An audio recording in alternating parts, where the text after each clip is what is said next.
It is the first Saturday of the season in Como for the 9th-ranked Missouri Tigers. An absolutely beautiful day to welcome the Buffalo Bulls out of the MAC. But will the Bulls fade to black when they have to meet up with Mizzou's death row defense? We're about to find out. You're watching Missouri and Buffalo on SEC Network. Huge expectations for Eli Drinkowitz in this Tigers program. Preseason ranked number 11 in the AP Top 25. After the win against Murray State, up to number 9. They have the baddest dude in college football, Luther Burden III, first team AP preseason All-American. His quarterback up for the Maxwell, given to the top player in college football. And that opener, how about it? 51-0 over Murray State. With that, hello and welcome to Columbia. I'm Lowell Galindo, ready to bring the juice with my guy, the former Texas star, Fozzie Whitaker. Now, Eli Drinkowitz, Mizzou's head coach, not showing any signs of complacency after the 51-point win. And before you Mizzou fans start saying, hey, it's Buffalo from the MAC, we got this. Keep in mind what just happened at Notre Dame Stadium. Northern Illinois, out of the MAC, just took down the Fighting Irish. Now, Drinkowitz has been on Brady Cook, Luther Burden to practice with more urgency after he says the offense went 0 for 7 combined on deep shots and what he calls DNA routes. How do they get better? Yeah, one of the things, and just like my lapel pin, Kirby, got to find the superpowers. And what Kirby does best is use that vacuum, inhale those superpowers, and they're trying to find a way to inhale what they did in 2023 and recreate that. Brady Cook, 0 of 4 on 20-plus yard passes, 2 of 6 on 15-plus yard passes. That is something that they have to improve on if they want to get back to that 2023 status that they were at last year. I'm not sure Coach Drink had enough time to warn his guys about how tough teams are out of the MAC, and if he knows that Northern Illinois went to Notre Dame Stadium and got the win, but he's had his guys on high alert for this Pete Limbo-led Buffalo team all week long. We know him, the former special teams coordinator here in the SEC with South Carolina. He opened up with a victory over Lafayette. Missouri won the toss. They've elected to defer. So the Buffalo Bulls will start with the football. And C.J. Ogbonna is finally getting a shot to be the starting quarterback for this Buffalo program. He's been to Faurot Field before. He was with Southeast Missouri State back in 2021. They came here, lost to Mizzou, but had 96 rushing yards in that performance. Yeah, that's something that he's obviously going to lean on, being in this stadium before, showcasing his abilities, and then tapping into what they did very successful in week number 1, trying to recreate that magic here in Faurot Field. Now it gets really fast going up against this death row defense that did not allow a single point in the opener against Missouri State. Al-Jay Henderson, the tailback. It's going to be Ogbonna, and there is nowhere to run, nowhere to hide. Chris McClellan, what a debut for the Florida transfer a week ago. He had that key 4th down stop on the first drive for Murray State. Yeah, I got to see him up close and personal before the game started. He is all of about 325, and you can see the impact of how he plays in that last game a week ago and then in that last play right there. Big dudes wearing single digits. Fozzie, that's what college football is all about. And Mizzou has a bunch of those guys. Nick McMillan in motion. Ogbonna wants to throw. Little fade to the sideline. Underthrown, looking for his tailback. Al-Jay Henderson. Tristan Newsom in coverage. Yeah, there are going to be some opportunities with one-on-one matchups. We know Missouri has gone to the man coverage from time to time. Buffalo is trying to find them in that opportunity. Their one-on-one matchup with the back. Ball slightly underthrown for him not to be able to come down with it. Doesn't matter if it's Blake Baker or Corey Batoon calling the defensive shots. Tigers not missing a beat. 3rd and 10. Here comes the pressure. And broken up by Joseph Charleston. That's going to be a 3 and out to open things for this Mizzou defense. Yeah, as you watch here, they bring some of the pressure. Buffalo actually does a really good job of picking it up. But whenever you're that tight in coverage, Joseph Charleston makes a great play, gets them off of the field. They picking up right where they left off a week ago. And it will be our first opportunity this evening to see the most sudden player in college football, Luther Burden. Every punter facing Mizzou does their best to stay away from him, but you can't stay away from him too long because he's coming back on offense here with his signal caller, Brady Cook. Want to see him a little better on those deep shots. He was 0 for 4 on passes at least 20 yards downfield. Yeah, the DNA routes that Coach Drinkwitz was talking about, those stick routes, 12 to 10, the goal routes, the post routes. We're going to see those in today's matchup. Can he be better than what he was a week ago? So notable absence at tight end. Brett Norfleet has that shoulder injury, injured it in the second quarter in the opener, will not play in this game. Also, Mitchell Walters starting at right guard over Cameron Johnson because of an injury. And there's a quick touch to Theo Weiss Jr., the upperclassman leader of this receiving corps. Yeah, we got a chance to speak with Coach. And Kirby Moore mentioned how much of a veteran leadership role Theo Weiss had whenever he came in, teaching a lot of the young guys what it means to be a great and hard worker, and that's showcased right there. 3 receivers at the bottom of the screen. Burden closest to the line. Nate Noel, the transfer from Appalachian State. What a debut for him. 11 carries, 48 yards. You know, Noel showed he runs a little more physical than his measurables. Marcus Carroll showed he's got a little more wiggle and speed than his measurables. I think they complement each other so well.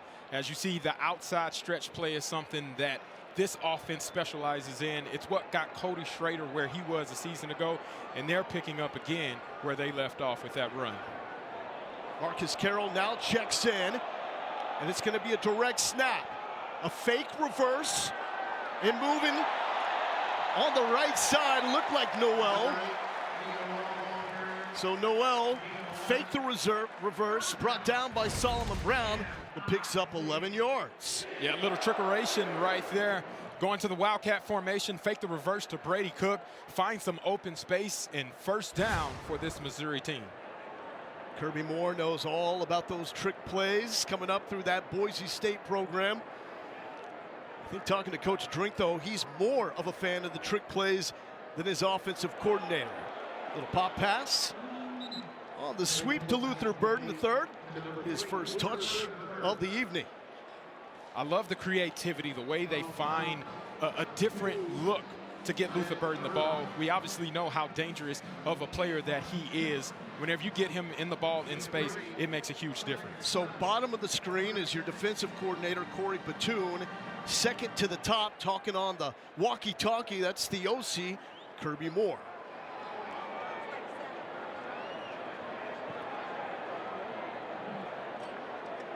Second and 8. That's Theo Weiss.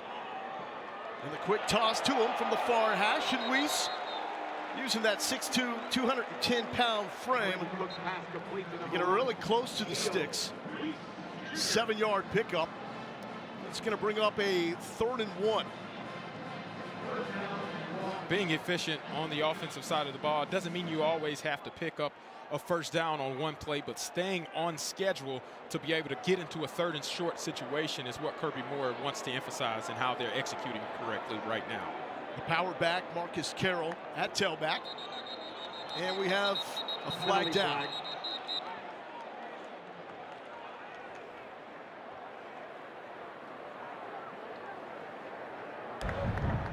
False start. Offense, number 55. 5-yard penalty. Still 3rd down. That goes against Connor Tollison, starting center, who really runs the show for this O-line. And as you can see, the movement from the defensive line may have startled them, created an opportunity to get them in a 3rd and medium, 3rd and long situation, which is what you can't have whenever you're trying to execute on 3rd down. So 3rd and 6 after that 5-yard penalty.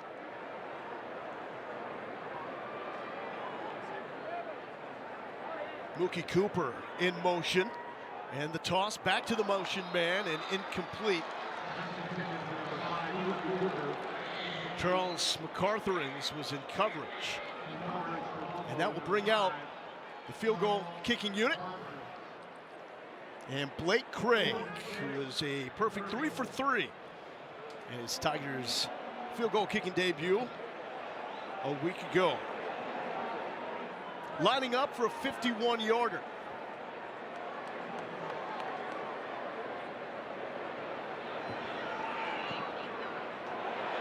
And the kick is up. And Blake Craig, 4 for 4 to start the season. Give him that from 51 yards out. So it was a 3rd and 1 situation. The false start moved them back, incomplete pass. They had to settle for this field goal, but the Tigers do get on the board first. Yeah, great execution right there. The hold, the kick, it would have been good from 55. What a great way to start off the first. Row Field, they showed up on Thursday night for the opener, and they are back as this kickoff goes off the upright.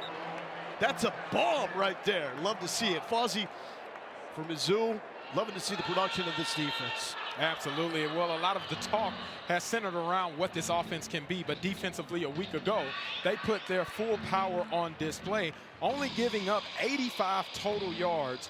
And because of the production that they lost, they had guys step in and step up in a major way.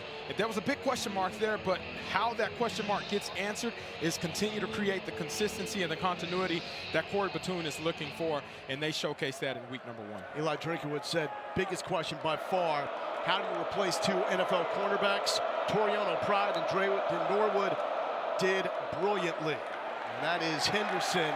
But man, what really stands out about Mizzou is the beef on the defensive line. They can go 6 deep between the 2 defensive tackle spots. Yeah, I think that's what you have to have in today's society of college football, especially playing the SEC. Guys that can rotate in and out in production, not dropping off. Victor Snow motions out of the backfield. Henderson is back in, and this carry goes to Henderson. He's going to try to stretch it out and runs away from Dalen Carnell. But it's Marvin Burks Jr. able to track that down. And, you know, up here we don't cheer for players, but we can become, or excuse me, for programs, we can become fans of players. Burks made us both fans week 1. Yeah, as you can see, Burks situated in the middle of the field. He finds his way to getting to that running back. Running back obviously picks up a great gain, but Burks is there to help try to eliminate the loss. Akbana will throw, trying to stretch the field, and it was underthrown as Taji Johnson, the transfer from Boston College, was trying to make that adjustment. Covered up by Norwood. Coaches told us Norwood is their top cover corner, who typically will just lock in to the primary receiver on the opposing team. May not do that tonight. Right, but at the same time, C.J. Akbana, he has to be able to get a little more settled in, give his receivers a chance whenever it's one-on-one matchup, see what happens down the field. 2nd and 10 for the Bulls. Another aggressive shot. He had a man, and it's just underthrown. That's Victor Snow. Pete Limbo really felt like Victor Snow had the speed to run with the Mizzou secondary, just not great size at 5'8". Yeah, being a smaller guy, you got to have that speed. But again, Akbana, there he was pressured in the pocket, wasn't able to be able to make the throw comfortably, and I think that's why it sailed over the head of his receiver or intended target. Here's an opportunity on 3rd down to be able to overcome those 2 bad throws or bad misses that this offense experienced. 3rd and 10, Jaquez Barksdale, Valentel back. Another aggressive downfield shot, picked off! Marvin Burks with the INT. That is a dog on the back end for this Mizzou defense. When you're watching tape, number 1 stands out to me. He was one of my favorite players on this defense because of how he flies around the ball. Now, there appears to be a tip pass where Akbana's throwing that short post route. It gets tipped up, and we know whenever there's a tip or an overthrow, you get an opportunity for a turnover. Marvin Burks Jr. takes full advantage of that and puts Mizzou right at midfield. And I love the way Eli Drinkowitz talked about the death row defense. He says that's who we are. It's not attached to a single coach or a player, but now everybody has their ability to put their own stamp on it. Corey Batoon and Marvin Burks doing exactly that. Cook to throw, and a quick one to Theo Weiss. And Weiss now with a couple of catches in the early going. Yeah, that's 3rd catch for Theo Weiss now. As you see, he's being a focal point of this offense early on. We'll start to get more looks at what Luther Burden can provide, as he's only had the jet sweep touch so far in the game. Ball is getting out extremely fast.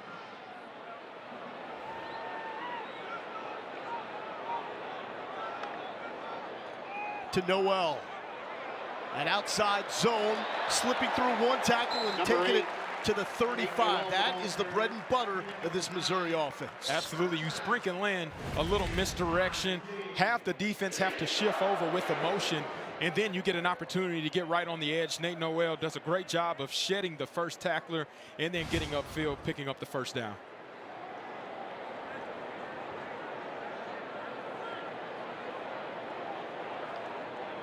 Noel started last season at Appalachian State with 5 straight games of 100 yards before getting injured against James Madison. Back foot throw from Brady Cook. He was trying to find Mekhi Miller. What happened there, Fozzie? Yeah, they tried to run a nice little pump route where they fake it to the screen, get the slot defender to be able to go up on a wheel route. Solomon Brown actually does a phenomenal job sticking with this guy. They were in that man coverage look, forces the throw by Brady Cook to go over his head, and they're able to hold there on first down.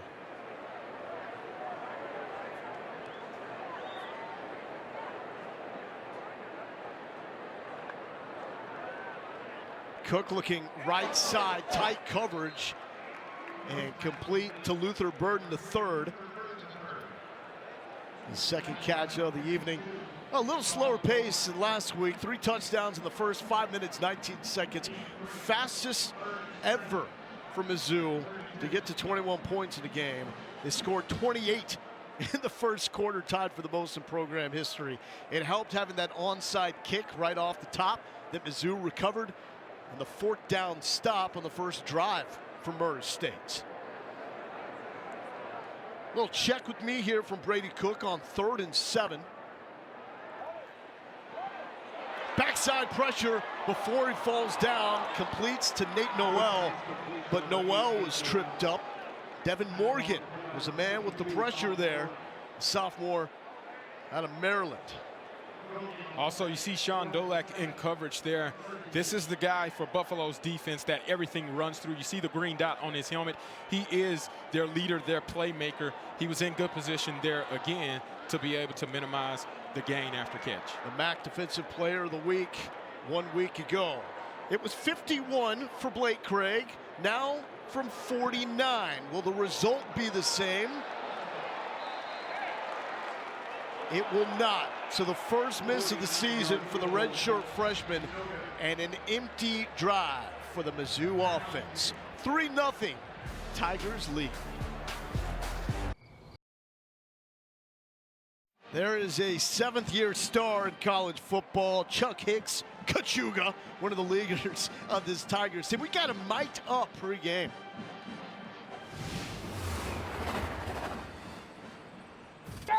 Yeah, yeah. Yeah, Theo. Let's get it.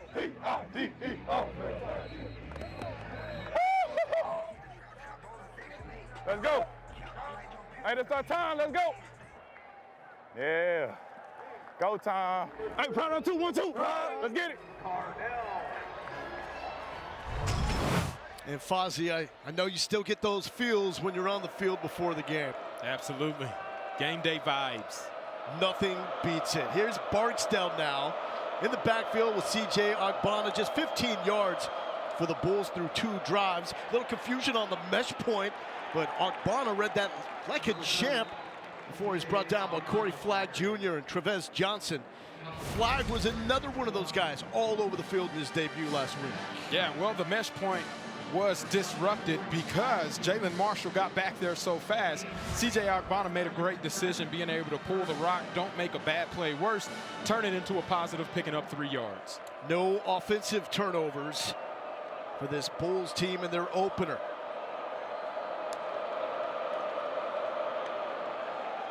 And that is Barksdale. He was the spark. Oh, running angry to the 49-yard line. 15 yards for Jaquez Barksdale. 230 pounds coming downhill. That is a bad man right there. Finished with 99 yards rushing just last week, and he shows why he's able to be very physical. But all 99 were in the second half last week. Early touches for Barksdale here this evening. And back to him. Why not but you are not going to break out of the arms of Marvin Burks Jr. Yeah, and those running backs last week, they had a great showing. You can see Barksdale there, 99 yards and a touchdown. L.J. Henderson, who started the game, 37 yards, a touchdown. And then Terrence Shelton, who coaches are very high on, the true freshman, 215 pounds, got in some action. We'll see a little bit of him today as well. Lamar Sperling, another running back, did not make the trip for Buffalo. 2nd and 9, C.J. Ogbonna backing up. A little screen, gets it to Barksdale, and another fine open field tackle by the Tigers defense. That's Khalil Jacobs, a guy that played last season for Corey Batoon at South Alabama. Yeah, what an unbelievable play by Jacobs there. You see the screen route unfold, and Barksdale catches that ball with 3 defenders in front. Jacobs finds a way to split all 3 of those blockers and then comes down, makes the tackle, puts it in a 3rd and 7 situation for this Missouri Tiger defense.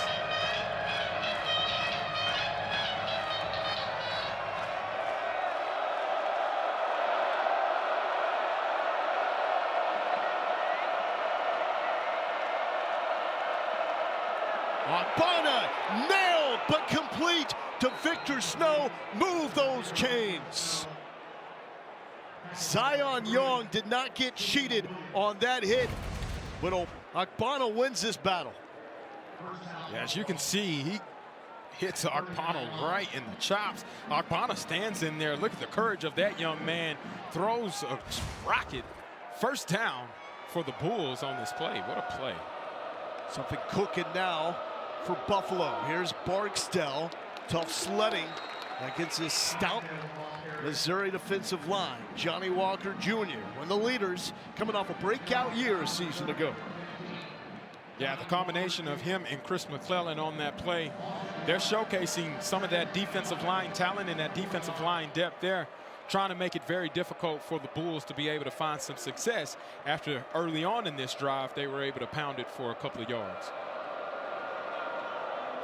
27 straight drives for the Missouri defense without allowing a touchdown. That ties the program's longest streak in the past 20 years. Ogbonna tries to reverse fields, little seam, and he gets scooting in a hurry. Flag makes the tackle. Here's the utilization of them being able to use the motion to their advantage. They empty the backfield out, go quads in one direction, try to get the defense to offset and be out of position. It allows Ogbonna a little bit of space to be able to pick up some yardage and make this a 3rd and manageable situation. Keep in mind, a week ago, the Tigers were the only defense in college football to not allow their opponent to have multiple snaps in their territory. 3rd and 6 we go. Ogbonna looked right, backside pressure, and it's going to fall incomplete. The Tigers' defense was harassing him. That's going to set up a 4th and 6.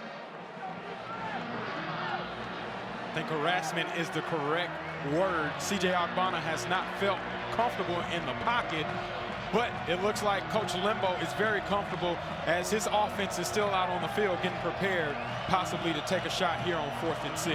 This would be a 53-yard field goal from here. So go for it on 4th and 6.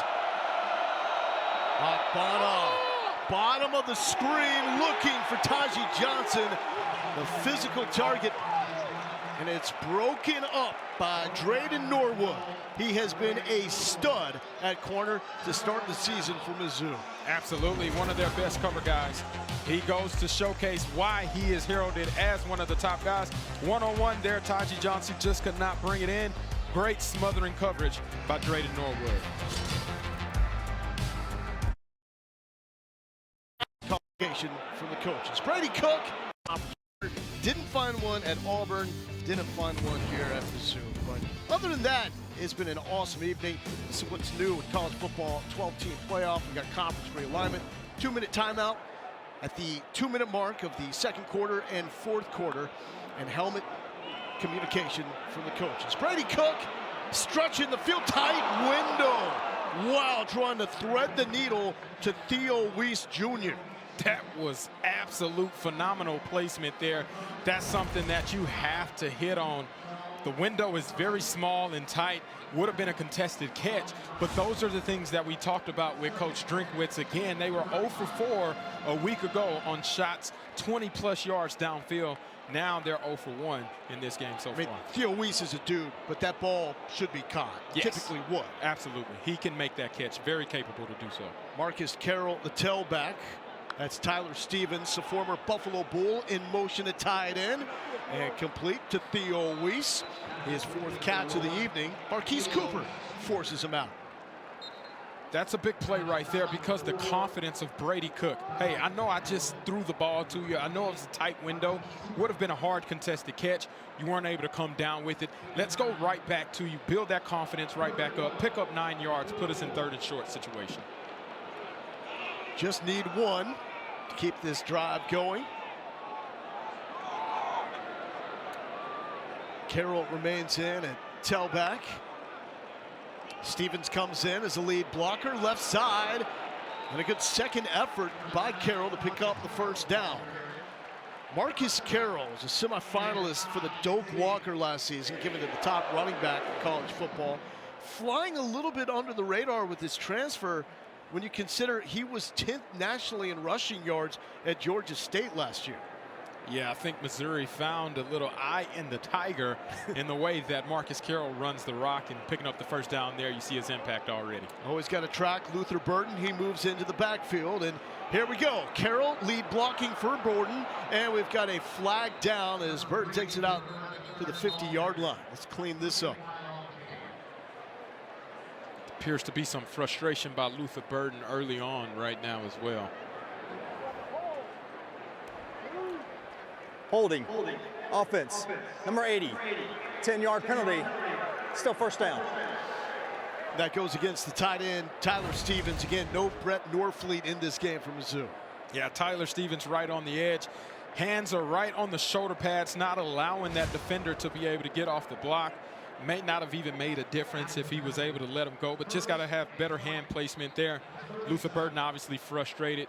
Now it puts them back in a 1st and 20 situation to begin this series. But we're seeing what offensive coordinator Kirby Moore calls forced touches. They want to identify the playmakers and make sure they not only get the football, but they get it early in the game to keep them engaged. And here is another way to find Luther Burden. And if you can try to get him a sliver of space, he's one of the most dangerous players in the game. Yeah, right there, you see him just motions out. Nobody goes with him. Defenders playing almost 10 yards off of the ball shows you the amount of respect that they have for this guy, but you're giving up free yardage underneath. 10-yard pickup right there for that Missouri Tigers offense. Kirby Moore says he learned that concept of forced touches from Brian Harsin at Boise. Flag is down. Burden takes it to the 40-yard line.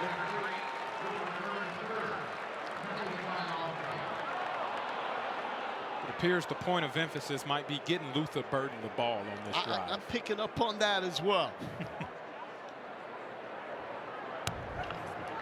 Ineligible receiver downfield. Offense. The slot man was covered up. It's a 5-yard penalty. Still 2nd down. So some sloppiness now showing up for the Mizzou offense. Yeah, these are things that happen early on in the season. Trying to figure out the right formation, be in the right spot. That would have been a pickup of 13 yards and a 1st down. But here we are again, penalties forcing this offense to take a step back. Now, was that pre-snap with that penalty? Pre-snap, yes. So you have one receiver that was on the line, and then on the inside of him, you had another receiver that was on the line. Both of them cannot be covered up. That's where you see the penalty there affect this offense. Buffalo with confidence, only down 3-0 at the end of the 1st quarter.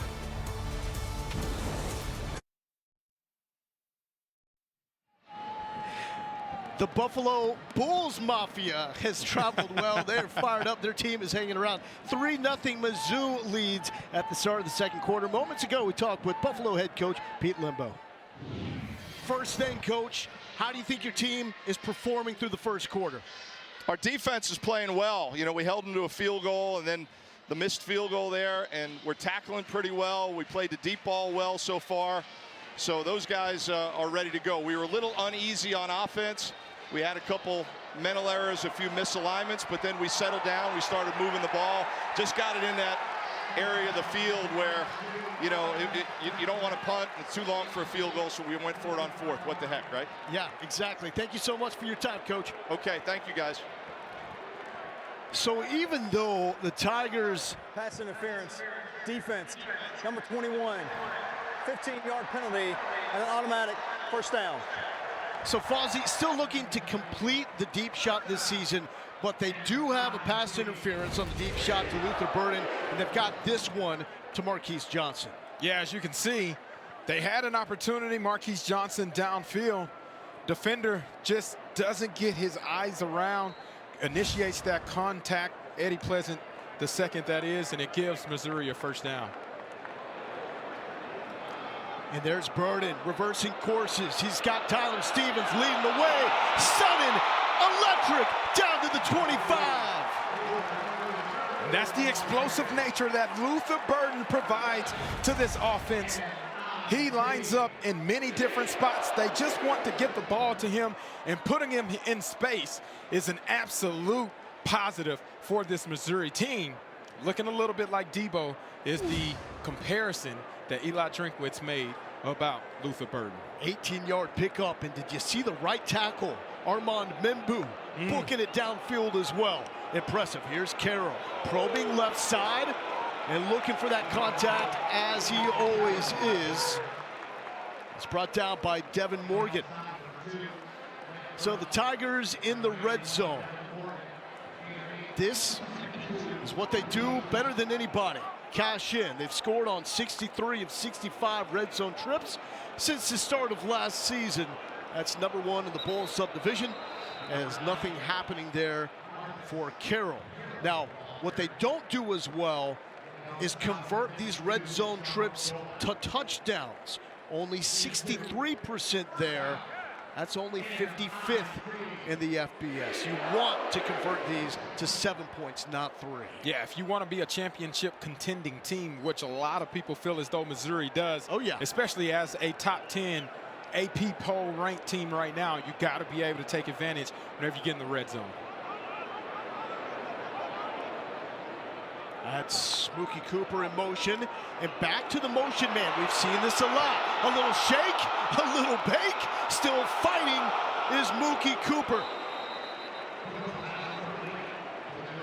Savion Brown, Solomon Brown, that's a scary spot to be in with an athlete like that in the open field, but they make the stop. Again, the motion, it allows the coverage to play back 10 yards, 11 yards Rolling on the deep. field is a forward fumble out of bounds. The ball flipped to the spot. Well, interesting, did not see the ball come free. Came out a little bit late, but you have that much free space. Missouri's going to take advantage. Going to Carroll with that strong right side with the Buffalo defense standing tall with Red Murdoch, who is a dude at linebacker. This is going to be one of the best linebacker duos in the MAC with Murdoch and Shen Dulac. Yeah, being able to have that type of versatility, but the physicality that Missouri is showing on this drive, we see the penalty early on in Missouri's first drive. It affected them. They had to settle for a field goal. Now the penalty on the Buffalo Bulls, giving the automatic first down for this Missouri team. Now you see them situated on the 3-yard line looking to take advantage. Sean Dolac and this Bulls defense looking for a stop. Mizzou looking for 6. A little lower the shoulder for Luther Burden. From the Lou to the zoo. You call up the plays, he'll choreograph the dances. Burden finds pay dirt. Again, what a unique way to feature his athleticism and what he does best.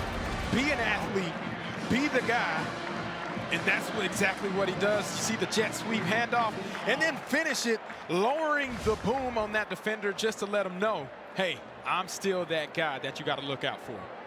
Is any player in college football featured more in a variety of ways than Luther Burden? Not at all. That's what makes him so special. That's why he's a preseason All-American. That's also why he's up for the Biletnikoff, because he does it all and he showcases that ability right there, even running like a running back with the physicality. season, and he's got his first rushing touchdown. Yeah, this is where he is so special. Get it to him in space. Jet sweep there, tosses it right in front. Be able to split defenders. And again, now, different look. Opposite side of the ball, 3-yard line. Let him go to work, and he does. It's must-see TV. Short kick here. Terrence Shelton on the return. Takes it to the 20. No place to go. That's Joseph Charleston making the stop. Here's our Week 3 SEC football lineup beginning Saturday at 11:45 a.m. Central with Mizzou taking on Boston College.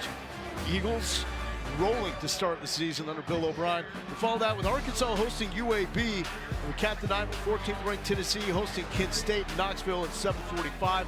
Each game is also available on the ESPN app, so you can watch it anywhere. Arkansas let one slip away on the road in Stillwater, a 21-7 lead over the Pokes at the half. Double overtime is not the way that you want it done. On two sides, though, Oklahoma State, Mike Gundy found a way to win. Yeah. So you got to look at it from both of those perspectives. Two-back set with Henderson and Barksdale. And it's going to go to Barksdale, and the Mizzou defensive line not budging. Corey Flagg is in to make the stop. How fun was it talking to Corey Flagg a day ago? Told us that he's a country boy at heart, grew up in Houston, loves the outdoors, loves Columbia because it's a little smaller than where he was playing down at the U in Miami. Absolutely. Student of the game. We've seen him make plays all around the field. You've heard his name called several times. Continue to watch that happen. Trey Norwood showing the corner blitz. A little option pitch. Down he goes, and there is that man, Corey Flagg Jr. His dad told him at a young age, you're not going to be the biggest, you're not going to be the fastest, so Fozzie, a guy like Corey has to watch film. Yeah, he watches a ton of film. He told us that one of his favorite players that he looked up to while he was watching film was Mike Singletary. And if you're going to watch somebody do it at the same size or similar size as you are, that's probably a great person to look at. And that was a phenomenal tackle. Him executing one-on-one in open field, creating a 3rd and long situation for his defense. It's that tape study that allows him to play at that speed. Loss of 5, 3rd and 12. Akbina sacked. Johnny Walker Jr. His first sack of the season. Here's what makes that so impressive is Missouri, they only rushed 3 defenders here. One-on-one opportunity for Johnny Walker Jr. And guess what? He believes he is better than that left tackle, and he absolutely put that on display as he creates this 3rd and out situation for that Missouri defense. Luther Burden back to field the punt. Will he get an opportunity? He will after the bounce. A call for the fair catch, apparently. He was about to get loose right there. Oh, that's what he was looking Sideline for. warning, Missouri. First down. Now, watching Mizzou a year ago, seeing them in the spring game and watching them on film from week 1 and this evening, what jumps out to me, that defensive front is going to be one of the better groups in the SEC, and that's saying a lot. Absolutely. Considering the production, we showed that graphic a little bit earlier, how many guys they lost to the NFL draft on the defensive side of the ball. You see the defense holding up their end of the bargain, being able to still hold the Buffalo Bulls to 0 points on the scoreboard. No one has scored on the Tigers yet. Cook, quick toss. Theo Weiss muscling forward. 5 catches for Theo Weiss, former OU Sooner. And how about the quarterbacks Theo has played with? Jalen Hurts, Spencer Rattler, Caleb Williams, Dylan Gabriel, and now Brady Cook, who is in that echelon of quarterbacks. I think that's pretty awesome right there. He's had some great passers to get him the ball. Low snap, almost fumbled, but brought down for a loss as Red Murdoch was there. So it looked like the knee was down, however. Let's check it out on the replay. Yeah, as you see the low snap, knee is down as Brady Cook comes up to be able to hand the ball off. So he is down right there. We did see this play out last week where there was a jet sweep opportunity. Luther Burden, ball was mishandled. It turned into a fumble. Some people thought it was an incomplete pass. Right there, knee was down. Brings you 3rd and 5. Talking about Burden getting loose. he was going to get loose on that play. Absolutely. Creative call from Kirby Moore. Nate Noel motions out, pass over the middle, and Theo Weiss keep on racking up those catches. Give him 6. What a great contested catch there on Sean Dolak right there. Dolak, right place, right time. Theo Weiss just comes up with a better play, and the execution was there. Back to the ground. It's Noel showing off the stiff arm to the 50-yard line. Jalen McNair forced him out. We talked to Noel and the outside zone, the bread and butter of this Mizzou offense. He said, despite his size, he's actually more comfortable running between the tackles. Well, he's been very effective being able to run the outside zone so far. Between the tackles is one thing that they'll also feature and get into. But as you can see, this defense is getting worn down, running sideline to sideline, trying to defend everything that Missouri Tigers has thrown at them so far. 2nd and 4. Noel leaves Cook empty. Quick pass and complete to Jordan Harris, sophomore from Pine Bluff. Played primarily on special teams last year. Got a start at tight end against Memphis. And that is Jordan's first reception of the year. 9 yards. Start to see this offense look like they're getting into a little bit of a rhythm here. Brady Cook's cooking. They are finding a way to get motion, find the snap and the read that they want, snap the ball and put them in the best position. Cook with time. Cook lets it fly. Theo Weiss moving inside and booking it inside the 5-yard line.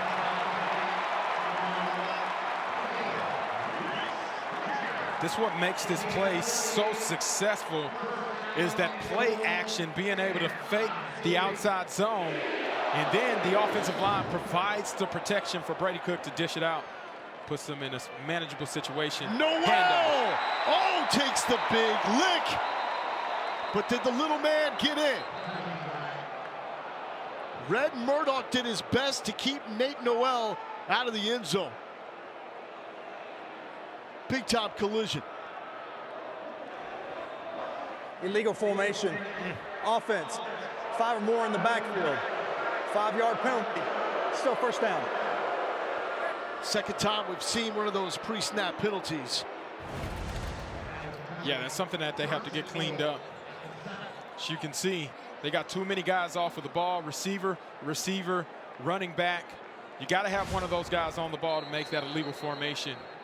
Ultimately, you hope that penalty doesn't cost them points on this drive.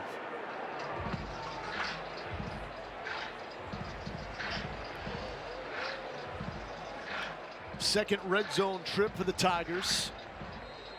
Cashed in with Luther Burden the last time down. 4 penalties for Mizzou to start this game. Noel using the slide size to slip through a couple of tackles before Savion brings him down at the 3-yard line. There's a little bit of that running in between the tackles that he mentioned. I think being 5'8", the size that he is, he's able to hide behind some of those bigger offensive linemen. And then boom, pop goes the weasel. He shoots out and finds a way to pick up 4 or 5 yards each time he hides between one of those bigger guys in front of him. 5 carries, 34 yards for the first year Missouri Tiger.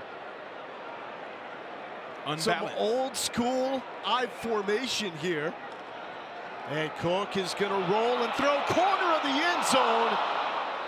And he had Tyler Stevens wide open in that corner. What happened there, Fozzie? Yeah, those are the plays that Coach Drink was talking about. Again, you got to be able to hit on these plays if you want to take it to the next level.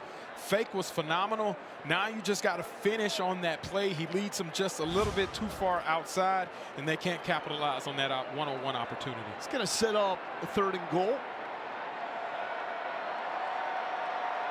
from the 3-yard line. Cook can receive communication from his OC Kirby Moore until the play clock hits 15, so it has now been shut off. 2 running backs in the backfield. The flip is a fake to Burden. Cook keeps it. 1 ref is saying touchdown, so it looks like Brady Cook is in.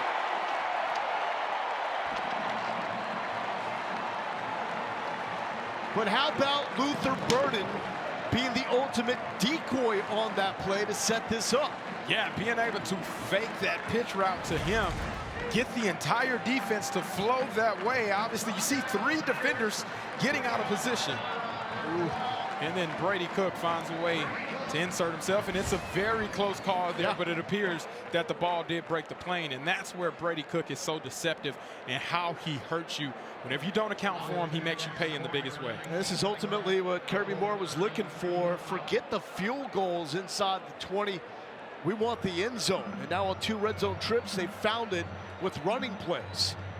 Burden, and then the fake to him, and Cook with the finish. Now, Limbo is stating his case. Probably ask him, wasn't he short?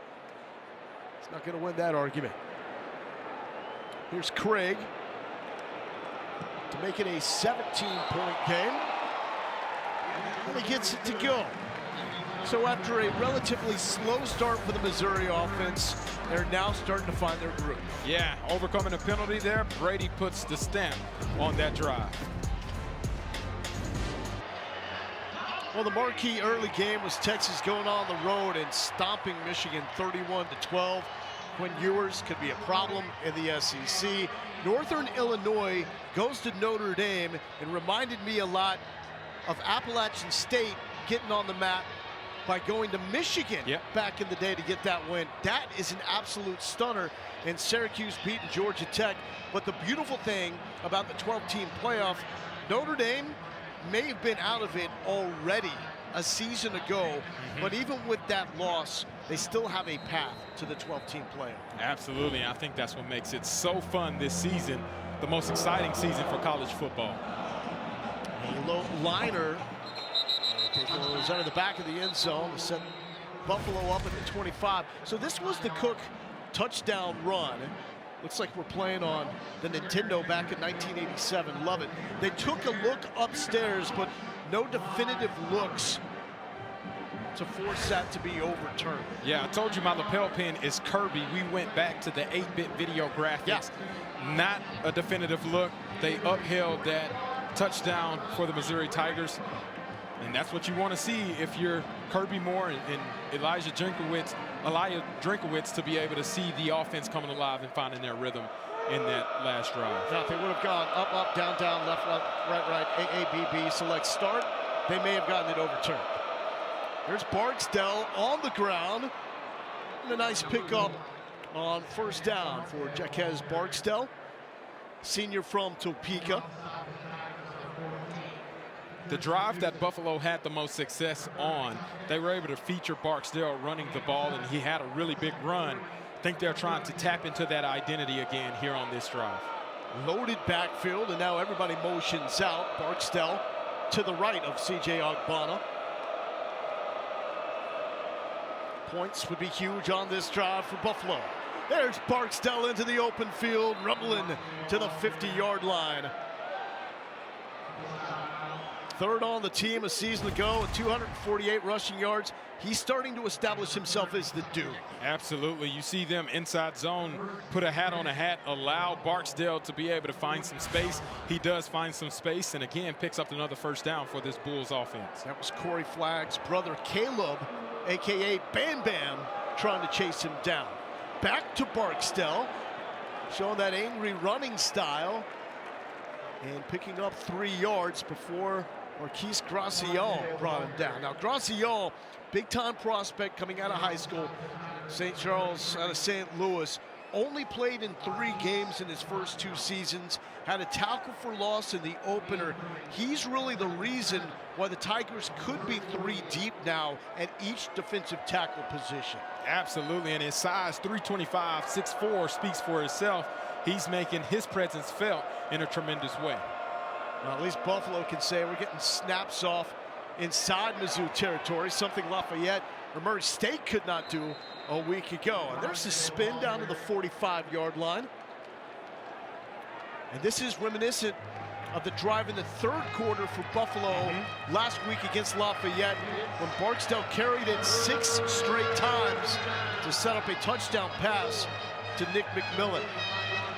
proved successful for them so far. Picked up 2 first downs on this drive behind the legs of Barksdale. Now puts them in a 3rd and 5 situation. We'll see what Coach Patnaud wants to go with on this 3rd and 5. Now it is Aljay Henderson into the backfield for the Bulls. Victor Snow has a big catch. He's in motion, and that's going to be well short of the line to gain. Just fighting was Henderson to get it back to the LOS. Sidney Williams, Zion Young there with the stop. You make that call there because you are anticipating if you do not get it, you're going to go for it on 4th down. We already saw that play out in the first quarter. It was a 4th and 5 situation. The ball was slightly out of reach of Taji Johnson. Do they try to take a shot here or maybe try to go underneath somewhere? We'll find out. Gotta love the aggressiveness of Pete Limbo and his play caller, Dave Patnaud. 4th and 4. Agbana has a man, but he overthrows Aljay Henderson. That could have been 6, Fozzie.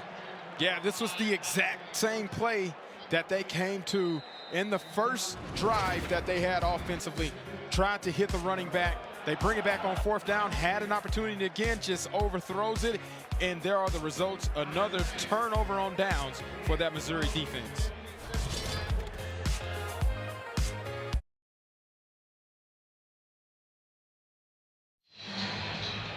We call them 4th down stops, but really Buffalo beat themselves for the 2nd time on a 4th and medium conversion attempt. So Missouri gets the football back, great field position at their own 45. Lo Galindo here with Fozzie Whitaker. And this is a quick pitch to Theo Weiss. And Theo Weiss is having himself a day. About 8 catches now, Fozzie. Feed the beast. Yeah, he's showcasing why he was brought into Missouri and why this is one of the best receiving corps in the country. Luther Burden obviously headlines who these receivers are, but Theo Weiss is making sure you don't forget about who he is and becoming a household name for this Missouri offense. 2 shy of his career high for catches, and we got 2:34 left to go here in the first half. Oh no, Nate Noel almost broke free. Eddie Pleasant may have just saved a touchdown. Yeah, you see the burst that Nate Noel possesses, getting downhill quickly and then finding a way to get open in open space. Eddie Pleasant makes a touchdown saving tackle right there. Noel, the stud out of Miami Northwestern High School, produces elite talent year after year, and that is complete to Joshua Manning, his 4th catch of the season. And that brings us to the 2-minute timeout. Take a quick break. That is the 2-minute timeout. Tries to finish this drive after the break.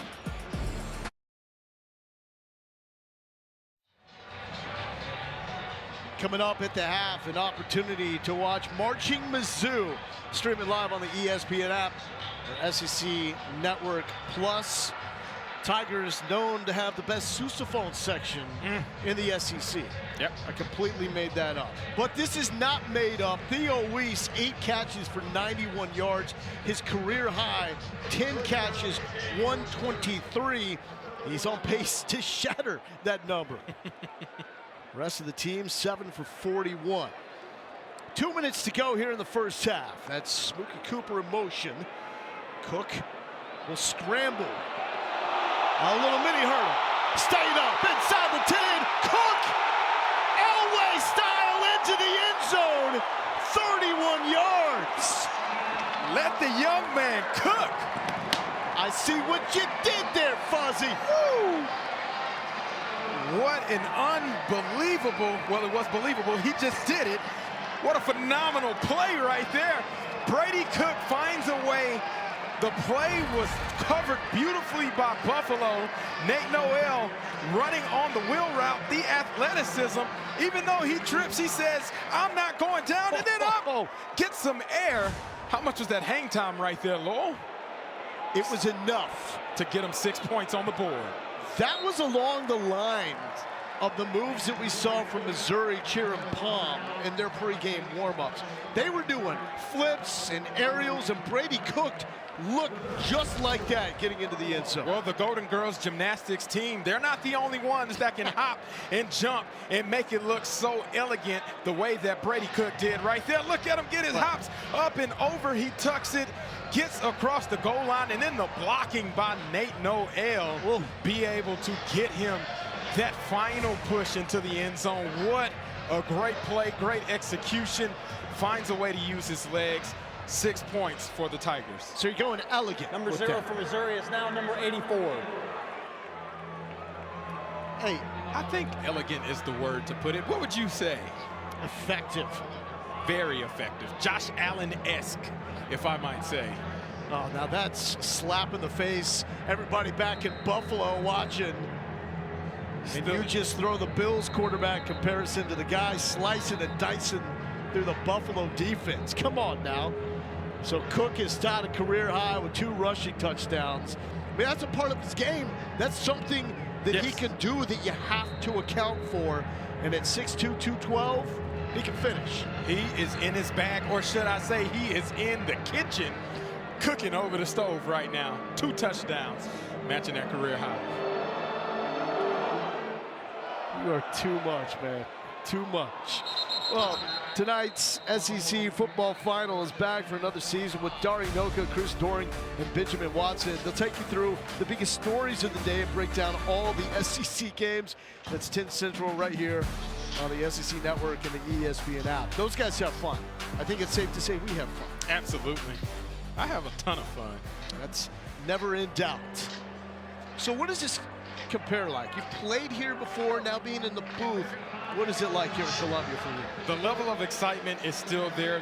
The love of the game is what showcases itself every single time I step in here, being able to diagnose these plays. 151 for C.J. Ogbonna and Buffalo to get on the board. Screen set up nicely to Messiah Birch, and cuts it up for the first down yardage. Marvin Burks Jr. forces him out. Messiah Birch, redshirt freshman from Staten Island. That's where the head coach Pete Limbo grew up. 12-yard pickup. See a wholesale change by this Missouri defense. We talked about how much depth they have. They just literally substituted the entire defense to get some fresh bodies out there. Ogbonna nailed. Lit up by Joe Moore. This is why you switch up those guys. Be able to put in fresh legs. As you see Joe Moore come here at the bottom of your screen. What an unbelievable rip move right there. Finds a way to get pressure on Ogbonna. Another quarterback hit. Miscommunication on the offensive side of the ball. The ball sails, puts them in a 2nd and long situation. Well, you mentioned the wholesale change a moment ago. The DC Corey Batoon told us that he feels that 18 of the 22 players on the 2 deep for the defense are interchangeable. That's impressive. 2nd and 10. Ogbonna on the slant, and that is Snow breaking out to the 40, still up to the 35-yard line for the 5'8" sophomore Victor Snow. Yeah, Victor Snow is one of the fastest players on this Buffalo team. He was able to showcase his speed right there, and then obviously slippery after the catch. Beat Toriano Pride, being able to create that contested catch opportunity, and then makes the most of it once he gets the ball in his hand. 28 yards for Victor Snow.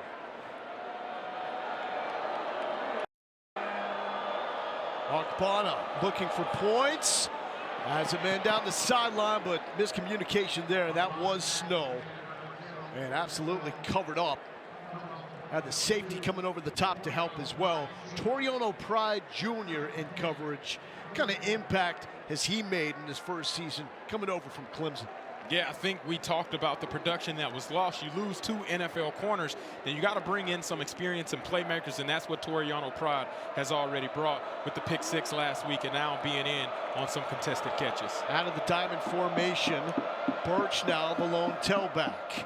And Birch will try to fight up the middle, and he's met by Zion Young, transfer form from Michigan State.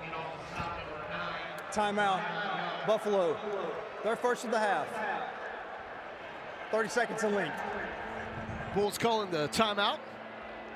gives us an opportunity to get caught up with some of the scores. Arkansas let it slip away in Stillwater. Would have been a huge win for Coach Pittman in that Please program. reset the game clock to 1:07. Georgia all over Tennessee Tech, not really a surprise there. Same for Ole Miss. Alabama in a battle in the second quarter against USF. Tennessee, NC State in the first quarter. What stands out there, Fozzie? Yeah, Alabama, South Florida. We saw this game play out a season ago. Went down to the wire. We saw Jalen Milroe being benched. He wasn't the guy that led that Alabama team, and then we saw what happened the rest of the season. Could this be the same recipe? South Florida giving Alabama a run for their money and then creating a run for Alabama. Right here, right now, we have a 3rd and long situation. Buffalo 1 of 6 on 3rd down tonight. Fake to Snow, give it to Barksdale. He takes it to the 30. Will Buffalo go for it on 4th down for the 3rd time tonight? They are 0 for 2 so far. Timeout, Missouri. They're first of the half. 30 seconds in lead. And at this point, please reset the game clock to 1:03. 1:03. If you're now down 24-0, does it increase the urgency to continue to go for it on 4th down? It does, but I think here you got to be smart. Go ahead and take some of the points. 47-yarder is what the distance would be. That's not an easy walk in the park or just an easy kick, but at the same time, you don't want to pass up on the points opportunity. Missouri calls the timeout there. They feel as though they might get a decent opportunity if the kick is missed to be able to go get some more points on the board, as they've been able to score now 3 straight drives and help blow this game open with 24 points right now on the scoreboard. And it's going to be a field goal attempt for Nick Reed, lining up for what will be a 48-yarder. Will Missouri allow its first points of the season? Kick is up. No! The Tigers stand. 2 stops on 4th down. A missed field goal. And the Missouri defense is still perfect. Death row is rolling. No points allowed through 6 quarters of action, essentially. Now that offense that has found their rhythm, being able to create some consistency, they get the ball at the 30-yard line, their own 30. This is a perfect opportunity to work on your 2-minute drill. You got 2 timeouts that you're working with now. Let's see how they execute. Who's going to be the go-to guy? Theo Weiss already has proven he can make plays. Do they find Luther Burden on a deep shot? Maybe Marquise Johnson finds a way to get loose. We don't know, but the opportunity is there for them to take advantage of it. And this is an opportunity to simulate something that you may need to simulate in a more critical moment later in the year. Cook looking left side, complete to Theo Weiss. He is now 1 catch shy of tying his career high. That's number 9. Again, these are similar to those DNA routes that Drinkwitz was talking about. The field 12, field 10, being able to get the ball out there, flip it, get out of bounds quickly, save some time, and then get ready to run the next play. Cook, a cool and efficient 16-20 passing. There's the check with me.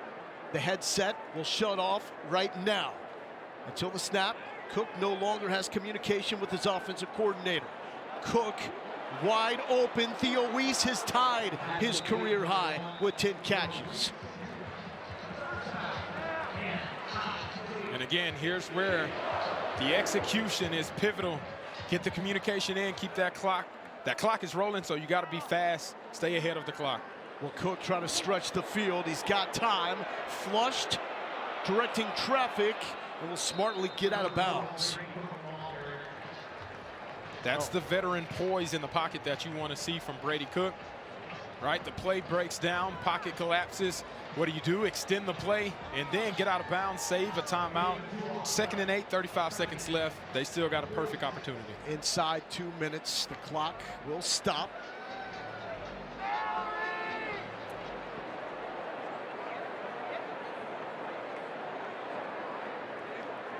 Snapping from just shy of the 46. Cook check down to Nate Noel. Slips one tackle, takes it to the 50, and gets out of bounds. Again, the poise. I'm loving the way Brady Cook stands in the pocket very firmly. His guy, first read isn't there. His guy, second read isn't there. Checks it down. Nate Noel makes a guy miss. They pick up a couple of extra additional yardage that they can utilize, gets out of bounds, save another timeout. Now he puts you in a 3rd and 4 situation where you got to try to get a chunk play as time is winding down. Again, helmet communication shut down at 15 seconds on the play clock. Get that towel out of my way, says Brady Cook, for the 3rd and 4. Daniel Blood in motion. The pitch and catch to the speedster Marquise Johnson. Execution there again. They call a timeout. Timeout, Missouri, their 2nd of the half. 30 seconds in length. Here is our Week 3 SEC football lineup beginning next Saturday at 11:45 a.m. Central with these Missouri Tigers taking on Boston College, followed by Arkansas hosting UAB, and we cap the night with 14th ranked Tennessee hosting Kent State in Knoxville at 7:45. Each game is also available on the ESPN app, so you can watch anywhere. Take me through this last completion from Brady Cook to Marquise Johnson. Yeah, as you see, the pocket is there. You got a quick 3-step drop, finds a slant route. Buffalo has been given the cushion to these Missouri wide receivers all game long. Take what the defense gives you. Knee is down. They call a timeout. They convert for another 3rd down. So after the Mizzou timeout, time to go back to work. Clean pocket, the laser over the middle, complete to Marquise Johnson. Back-to-back catches for the sophomore, who is the future of the program at the receiver spot. Absolute dime right there. Got to snap the ball quickly to get a playoff. One timeout left for the Tigers. Cook looking left side, he wanted Johnson, checks it down, Noel, he's got to get out of bounds. He's going to dance, try to reverse field, and now Mizzou has to take that timeout. Yeah, this is their last time out there. That play kind of broke down on Brady Cook. Timeout, Missouri. Their 3rd and final timeout of the half. Antonio Colclaw was there with the pressure along with Deion Crawford. Now there, you want to see Noel go out of bounds, save some time, maybe take another shot, then use the timeout? Yeah, you would love to see him go out of bounds. He probably would have lost yardage if he actually would have went out of bounds immediately. So maybe Brady Cook throws that ball away out of bounds so that they save some of the yardage for their kicker here to be able to create a shorter attempt. So Blake Craig will line up from 50 plus.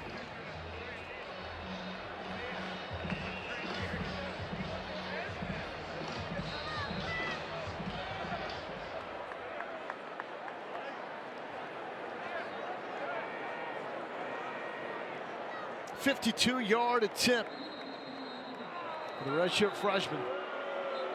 And we've got a timeout. Pete Limbo. Buffalo, their 2nd of the half. 30 Trying seconds to in length. bring some of those Buffalo temperatures down here and ice the young man before this kick. Coming up in the half, we'll check in with Dari Noka and the gang. Talk about Texas taking down Michigan. Arkansas losing in double overtime to Oklahoma State. Probably update us on that Alabama USF game as well. Pete Limbo, no stranger to the SEC. Most recently, special teams coordinator in South Carolina. So did that freeze 'em timeout work? We're gonna find out as Blake Craig lines up for what would be the longest field goal of his career. And Craig leaves it wide right. And anytime you talk about wide right, Buffalo fans say, why do you got to go there? My apologies to Scott Norwood. But at the half, Missouri with the 24-0 lead. It took them a while to get going. Just 3 points in the first quarter, and then what happened, Fozzie? Yeah, the floodgates opened up. You got Luther Burden the ball in space. He shows you his dynamic ability, lowering the shoulder, getting into the end zone. And then, do you smell what Brady is cooking? Well, back-to-back touchdown runs for that young man. Absolutely amazing. Being able to flip over the defense, put up 6. 24-0, Missouri Tigers up right now at the half. 5 yards. There was another opportunity for Buffalo to go for it. They elected to go for a field goal and missed. And so no chance for a return here. Mizzou won the toss. They elected to defer, so they will open up the second half with the rock. Yeah, being able to create some momentum going into halftime and then first drive out of halftime to start the third quarter is a lot of what my old coach Mike Shula used to say in the NFL, and that's where really you can create and leave your stamp in a football game if Missouri can come out and get up points on this first drive in the second half. This is not exactly breaking news, but Brady Cook is very good. We'll get into that here in a moment as Nate Noel starts in the backfield, and there is catch 11 for Theo Weiss. But so much to talk of the upper echelon quarterbacks. Now we're talking about the fellas in Austin, in Athens, in Knoxville. Not enough talk about Brady Cook as we see an injury there on the sideline to Theo Weiss. That's not good. But Cook deserves to be in that conversation with the best quarterbacks in the SEC. And you see how efficient he's playing right now. Noel on the ground trying to shift his way through some traffic. George Wallow makes a stop. Let's see what happened with Theo Weiss after catch 11. Yeah, he's able to catch the ball right there. Lands on that left shoulder. Yeah, it looks like he goes and grabs it immediately, so that'll be something to watch out for as he sets his new career high in receptions in a game with 11 on that play. As that shoulder, collarbone, Weiss is being worked out. Hopefully nothing major. Marcus Carroll with his first carry of the second half. And 3rd and 1, man, that is a load to bring down. As Carroll moves the sticks.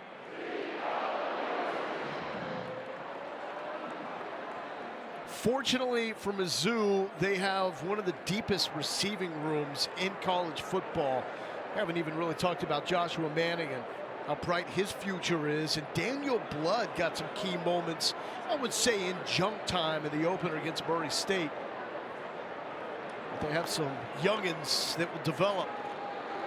Oh, such great patience and vision. And when Marcus Carroll needed the burst, he hit that turbo, Fozzie. Absolutely, and you can kind of see a different identity show up. Instead of the outside zone play that we saw Nate Noel having, you see the inside zone play that Marcus Carroll get him downhill, slashing and gashing, and that's where he makes that big play. Cameron Johnson, a no-go at right guard after injuring his foot Wednesday in practice. Mitchell Walters has been a spot player, mainly on special teams.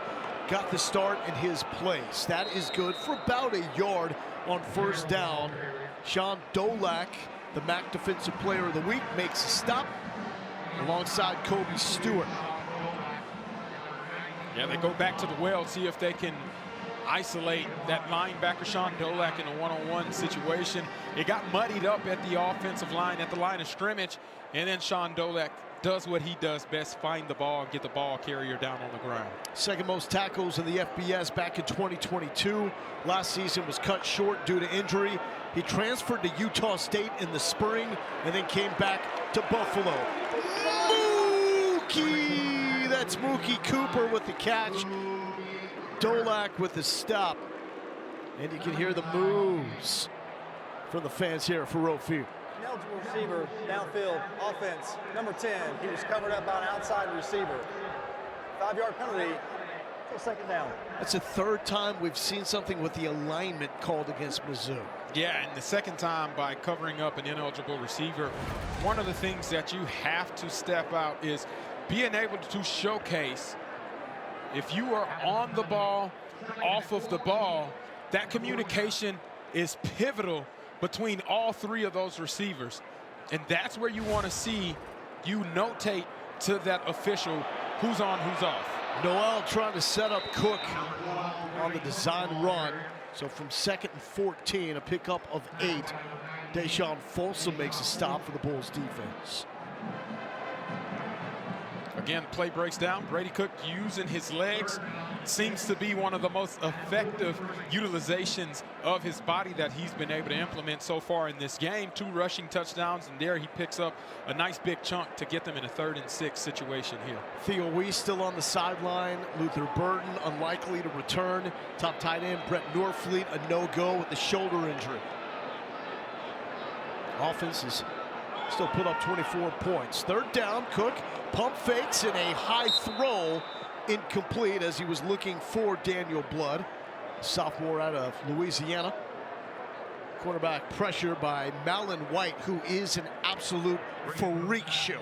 Yeah, anytime you can squat 700 plus pounds, that probably plays a big factor into you being able to translate onto the football field, as he was able to hit Brady Cook. Brady Cook looked a little uncomfortable, had to deliver the ball before he was ready to.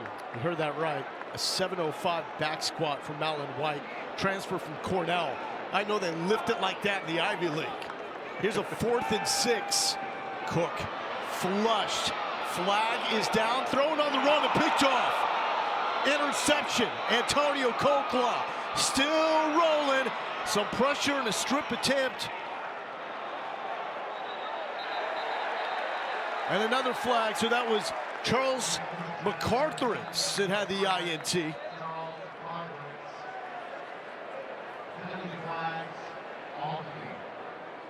Let's sort this one out. Got a lot going on that play. 4th down, Brady Cook on the run. We'll see what the officials come up with as that flag. Several flags were thrown. That was great by the Buffalo defense looking for a spark. Holding. Offense, number 79. That penalty is declined. After the play, personal foul, unnecessary roughness, number 12 of the intercepting team. 15 yards from the end of the run, 1st down. So Malin White called for the unsportsmanlike, but Charles McCarthrance comes up with the 4th interception of his career, and he's only a sophomore. Here you go right there. They run the twist stunt down for the offensive line to be able to try to pick up. Brady Cook forces that throw. McCarthrance makes sure he takes full advantage of it, give Buffalo a little momentum going on there. Let's take a closer look at that interception and what happened. You see Brady Cook rolling out. McCarthrance comes underneath the receiver, finds a way to get some open space, and then after the play, the penalty right there, Malin White loses his cool. 15-yard penalty. The interception stays. Buffalo with the ball. Ogbonna with the check down, looking to Victor Snow, forced out. So that was Cook's 7th interception since the start of last year. He doesn't do that a lot. But if you're one of his offensive linemen and you see that happen to your quarterback, what needs to be the response? Oh, you have to go stand up and defend your guy. Obviously, doing it the right way within the confines of the play is how you want it to happen, but you got to protect him at all costs. Back to the ground with Barksdale. And Barksdale trying to run away from Joseph Charleston, which is a tough task to do. The Clemson transfer. That's going to bring up a 3rd down. They've had plenty of success running behind Barksdale. That's where they've had their bread and butter kind of unfold for them. You see them go back there, pick up some good yardage there. 3rd and 5. Now you have the playbook open for you. But at 3rd down has been a tough place for this Buffalo offense to be in so far tonight. Ogbonna has been bottled up. Had 96 yards rushing here a couple of years ago. That's incomplete. Ogbonna only was 6 yards on the ground this time around, and he is 5 of 16 through the air. The death row defense doing its job, living up to its moniker, which was given to the defense by Nasir Pogue when Blake Baker was trying to find a nickname for this Mizzou defense. None of them were sticking, and at the back of the room, Pogue said, how about death row? And here we are. Daniel Blood calling for the fair catch. Read and React with Cole Kubelik and Roman Harper is back for another year. Each week they'll take a look at the biggest plays, players, and games from the weekend. The season premiere is Monday night at 6 Central, right here on the SEC Network and the ESPN app. All right, so Fozzie, for the Mizzou offense, obviously you're feeling good. You got the 24-0 lead. What can be learned, though, in moments like this that will translate for the rest of the season? Well, the DNA, the routes and the DNA runs, which is Coach Drink told us, that's who they are. No matter what game they play, no matter who their opponent is, they want to execute these plays. Well, the DNA plays have to be executed at a high level. Cook to throw on the run, nothing was there. Saw a look like that with Brett Norfleet last week, and it wasn't a throwaway. It was just inaccurate from a very short distance, and that's not something we typically see from Brady Cook. Yeah, he's played a fairly consistent game, an efficient game. Obviously, the turnover last drive, that may be something that's lingering in his mind. And here's where you got to really be careful if you're Kirby Moore, is the way that you talk to him on the headset to be able to get over that last interception and move forward with a new play. 2nd and 10. Cook pulls it from Noel. Moving, collides into Marquise Johnson. But picks up the first down. And the legs are working with Brady Cook. No doubt about that. Yeah, if you're not going to account for him, a little read with the counter action on it, you're able to find a big play. Brady Cook makes you pay. If you don't put a spy on him, he's going to run, and he's been running very well tonight. 18 yards.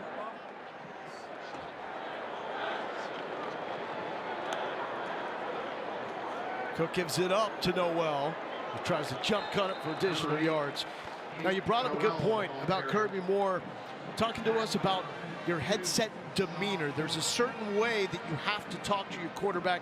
He said you cannot change your inflection in tone, because even if you're not saying anything but the play call, the way you say it can affect your quarterback's confidence. Absolutely. He learned that from his brother Kellen Moore, offensive coordinator of the Dallas Cowboys, and how that impacts how Dak Prescott moves on for the next play. And that has to be tough. Noel bouncing. He's got the edge in the first down. You know there's a lot going on in that booth. Guys get excited, guys get frustrated, but when you talk to your quarterback, you got to be even keel. Even keel, baby. And that's the same way that this offense has been moving, especially whenever they go to their favorite DNA run, the outside zone. They've had significant success. Nate Noel does a great job stretching that play out, getting around the edge, and then picking up another first down.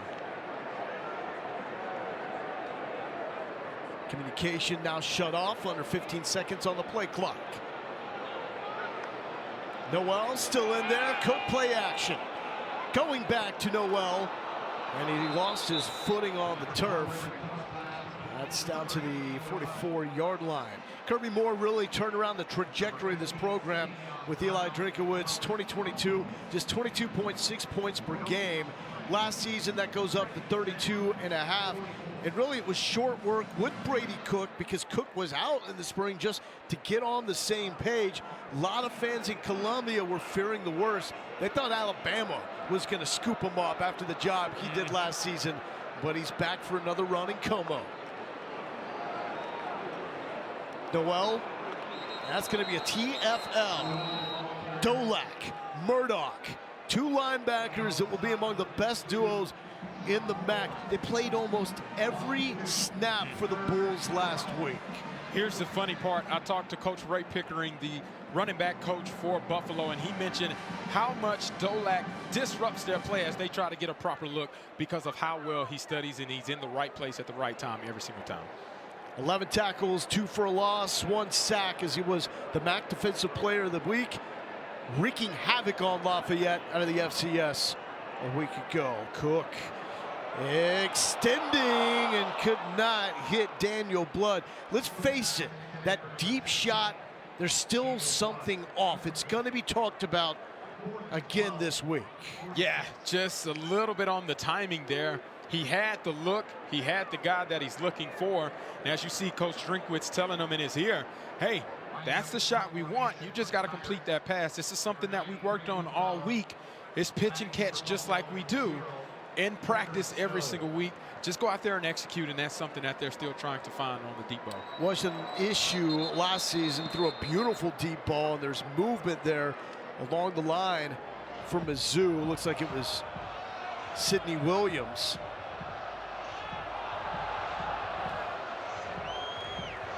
False start. Kicking team. 5-yard penalty. Still 4th down.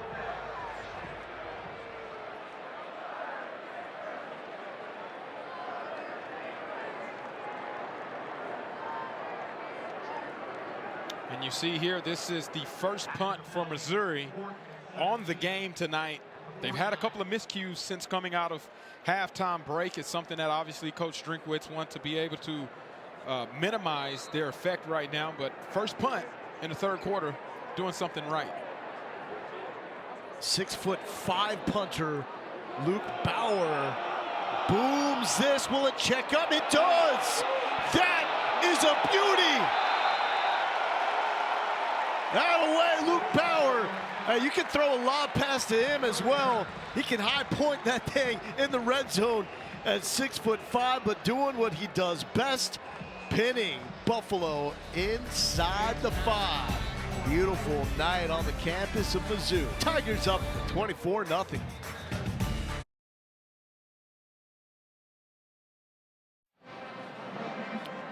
Jake Orlando is a local kid from Buffalo. Typically the tight end wears 81. Tonight though, the highest honor for a Buffalo player, he's wearing 41. The significance of that 41 was the jersey number worn by that man. Solomon Jackson, Buffalo player, died following a workout in 2016. After his death, the program under Lance Leipold deciding they would honor his legacy by awarding that number 41 jersey to a new player every week. Huge honor for Jake Orlando. Bulls backed up. Ogbonna throwing from his own end zone. Dangerous pass to Victor Snow. He got popped after that incompletion by Dalen Cornell. Yeah, CJ's just been very uncomfortable on the entire day.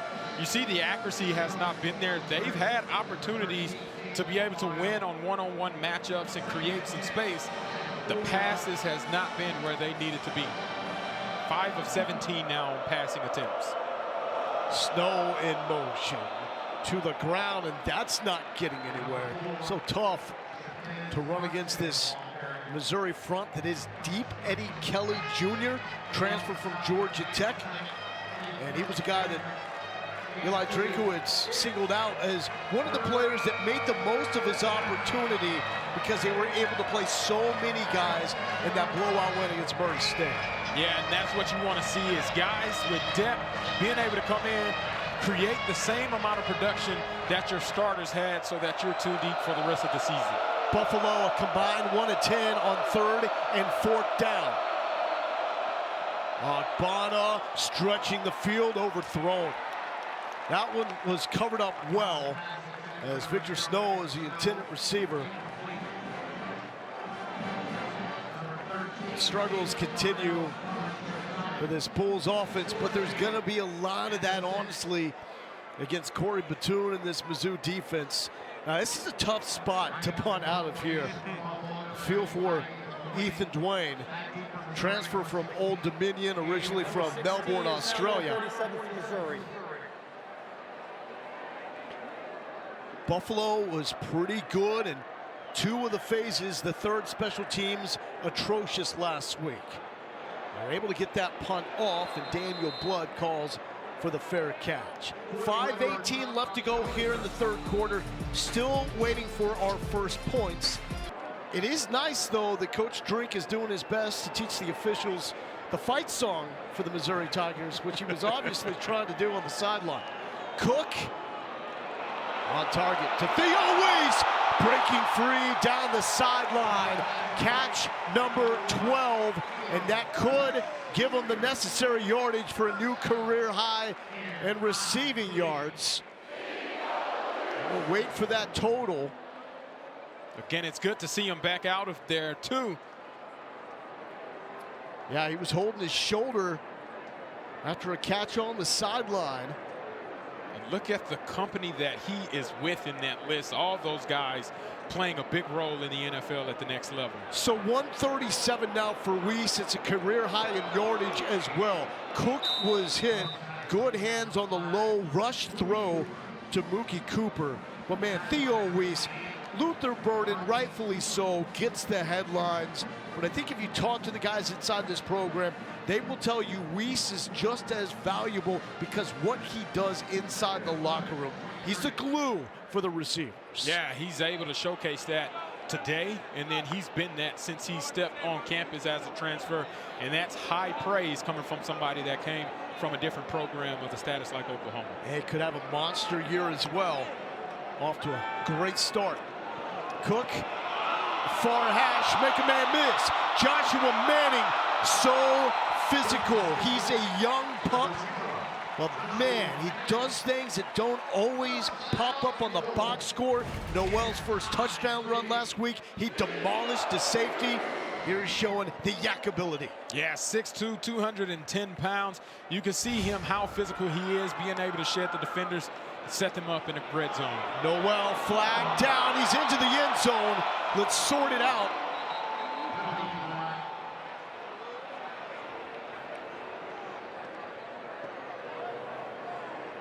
We thought Coach Drink was mad last penalty. Check this one out. Buckle up.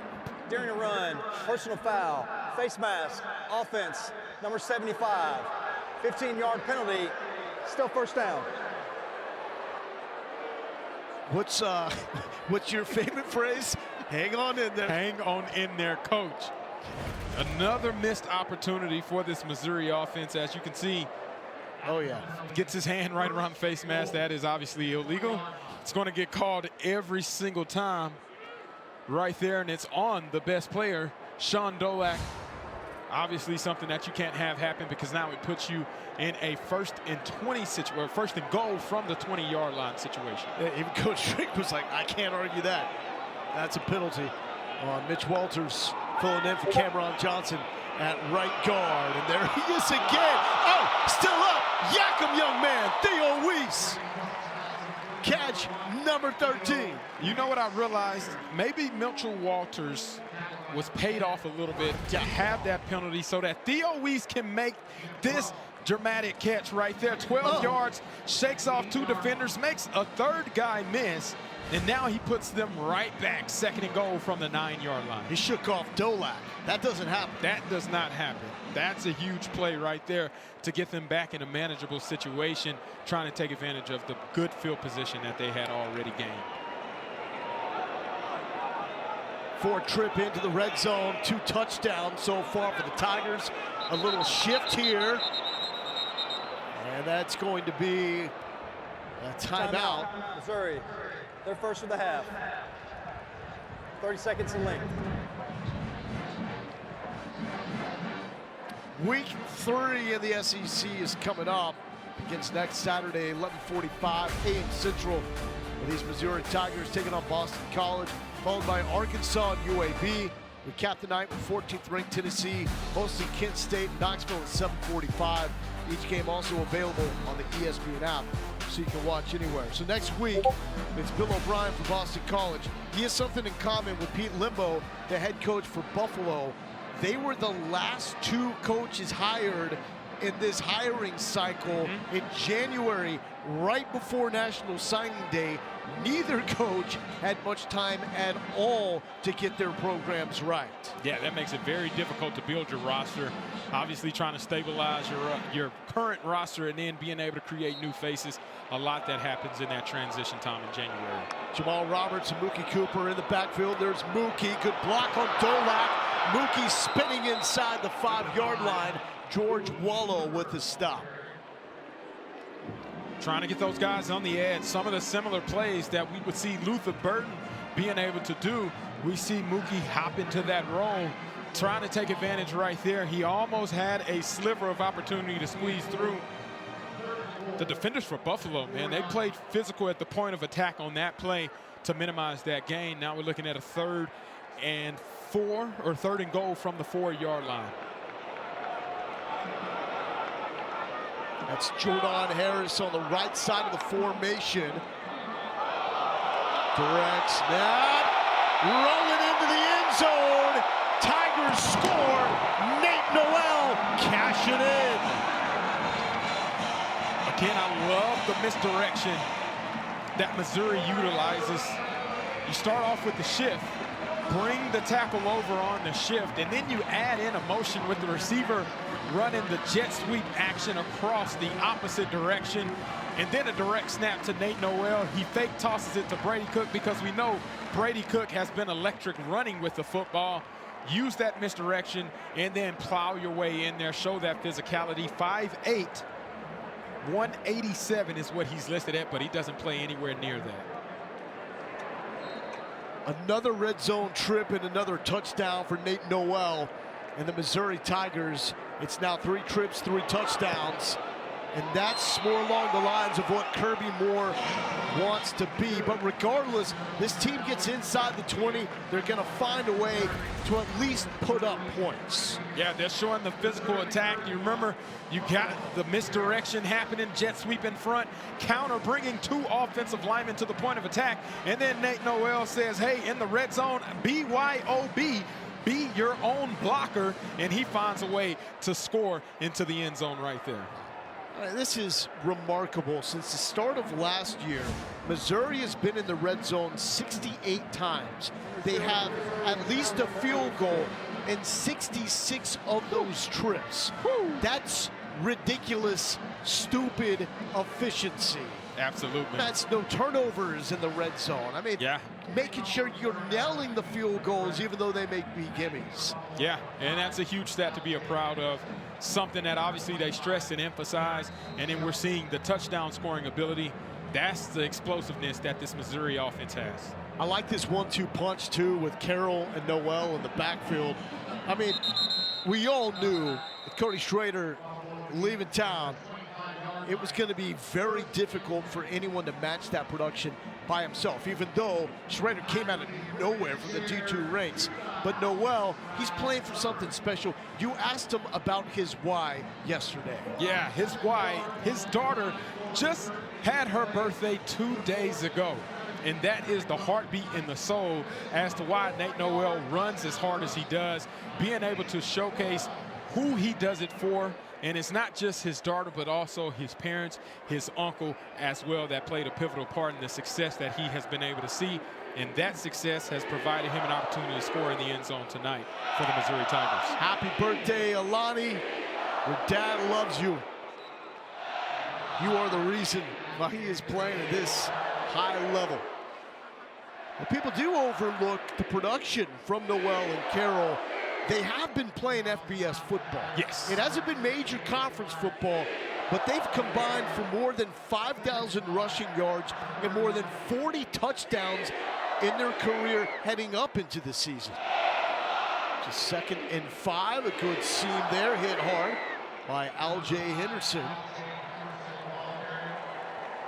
It's going to be running back by committee. And the biggest point was that Drink made in the spring.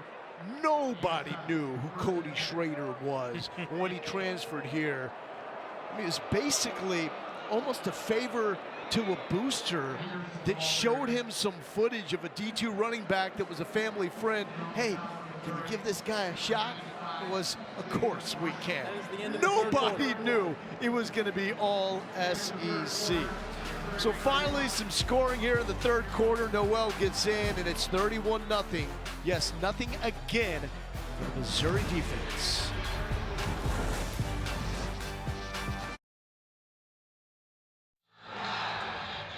(31-0). Missouri leads going into the 4th quarter. Moments ago, we talked with Coach Drink. Coach, what do you like? What needs to clean up through 3 quarters? I mean, defensively, we're playing pretty well. We just got to keep our foot on the gas right here. Offensively, we're just not clean. The penalties are annoying, and not being able to consistently convert 3rd downs is frustrating. But I'm trying to be cool. I mean, it is 31-0, but we can continue to play better, and I'm pushing for us to play our best. Coach, what do you want to see happen in this 4th quarter? Well, I want to see our defense continue to tackle, and then offensively, we got to play cleaner. I mean, bottom line, we got to move the ball, not self-inflicted wounds with penalties and, poor runs on 1st down. Thank you, Coach. MIZ. And everybody else at home says ZOU. But I love the point that Drink makes. I want us to be at our best. Yeah. High standard of excellence. Everything has changed around here with the preseason expectations. 3rd and 7 after that breakup by Drayden Norwood. It has been awesome to start the year. Akbana to an open man. Victor Snow. Does he find the edge for the first down? Initial spot looks short and well short. About 2 yards. This you got to go. 4th and 2. Right around midfield. Be able to take advantage here. You've got nothing else to lose right now, down by 31 points. And I think you got to run CJ on this play. Akbana, 4 carries, 6 yards. It will be a carry. Barksdale, it's going to be close. The initial spot looks like he has the first down from the far side of the field. Will this be the first 4th down conversion for the Bulls after missing on the first 2? Limbo is saying, move those chains, man. We got it. And that is a 4th down conversion. It's a first down. Timeout on the field for an injury. So a big conversion there by Jaquez Barksdale. There's Pete Limbo. This man knows how to turn around a program. Did an awesome job at Ball State in the MAC. Tough situation that he walks into. Maurice Linguist was 14 and 23 in 3 years. He leaves to join Kalen DeBoer at Alabama. And he understands this situation because honestly, he did the same thing. So he was at Ball State, and in December of 2015, he left the head coaching job with the Cardinals to become the special teams coordinator for Maryland. It's the way college football works. So much cycling in the coaching carousel. I think one of the things that's unique about Coach Limbo as well is he played offensive line as a collegiate athlete and then went on to coach offensive line, tight ends, running backs. He played a pivotal part early in his coaching career to be a part of the offensive coaching standard. But then he mentioned that he didn't get a chance to be able to make an impact on all of the players on the team. And that's where he took over his special teams role. And now you see that special teams role has catapulted him into the head coaching role at Buffalo. The injured player is Nick McMillan. This is their best overall receiver. Sophomore from Buffalo. A lot of local guys that take a lot of pride in representing this Buffalo program. McMillan has yet to had a ball come his way, catchless in this game. Buffalo came into this game trying to go 2-0 for only the 3rd time in the last 60 years. The only other 2-0 starts over the past 60, 2-0 under Lance Leipold, who has proven he is one of the best coaches in college football. Absolutely. And those are high standards that any other coach coming behind Lance Leipold are trying to uphold. Well, you never want to be the guy that replaces the legend. You want to be the guy that replaced the legend. Follow him. Conservative carry on 1st down. Been very surprised with how CJ Akbana has been utilized on these offensive possessions. We talked about his impact whenever he was at Southeast Missouri a couple of years ago, and he had almost 100 yards rushing on the ground. I feel like Buffalo has an opportunity to utilize his athleticism. They just haven't dug into that well quite enough tonight. Well, what's interesting is when you dive into the advanced stats with Akbana, as he is brought down going backwards, as Ja'Kai Lang, redshirt freshman, comes up with the first sack of his career. He doesn't run a lot in scramble situations. It's almost exclusively designed runs. Yeah, I think that's where he's at his best. But where Ja'Kai Long is at his best is in those one-on-one opportunities, being able to showcase why he is a dynamic pass rusher, and he hit home right there to create a 3rd and long situation. Did not play last season as he took a red shirt. 3rd and 15, tough place to be in. Bana brought down, back-to-back sacks, Chris McClellan.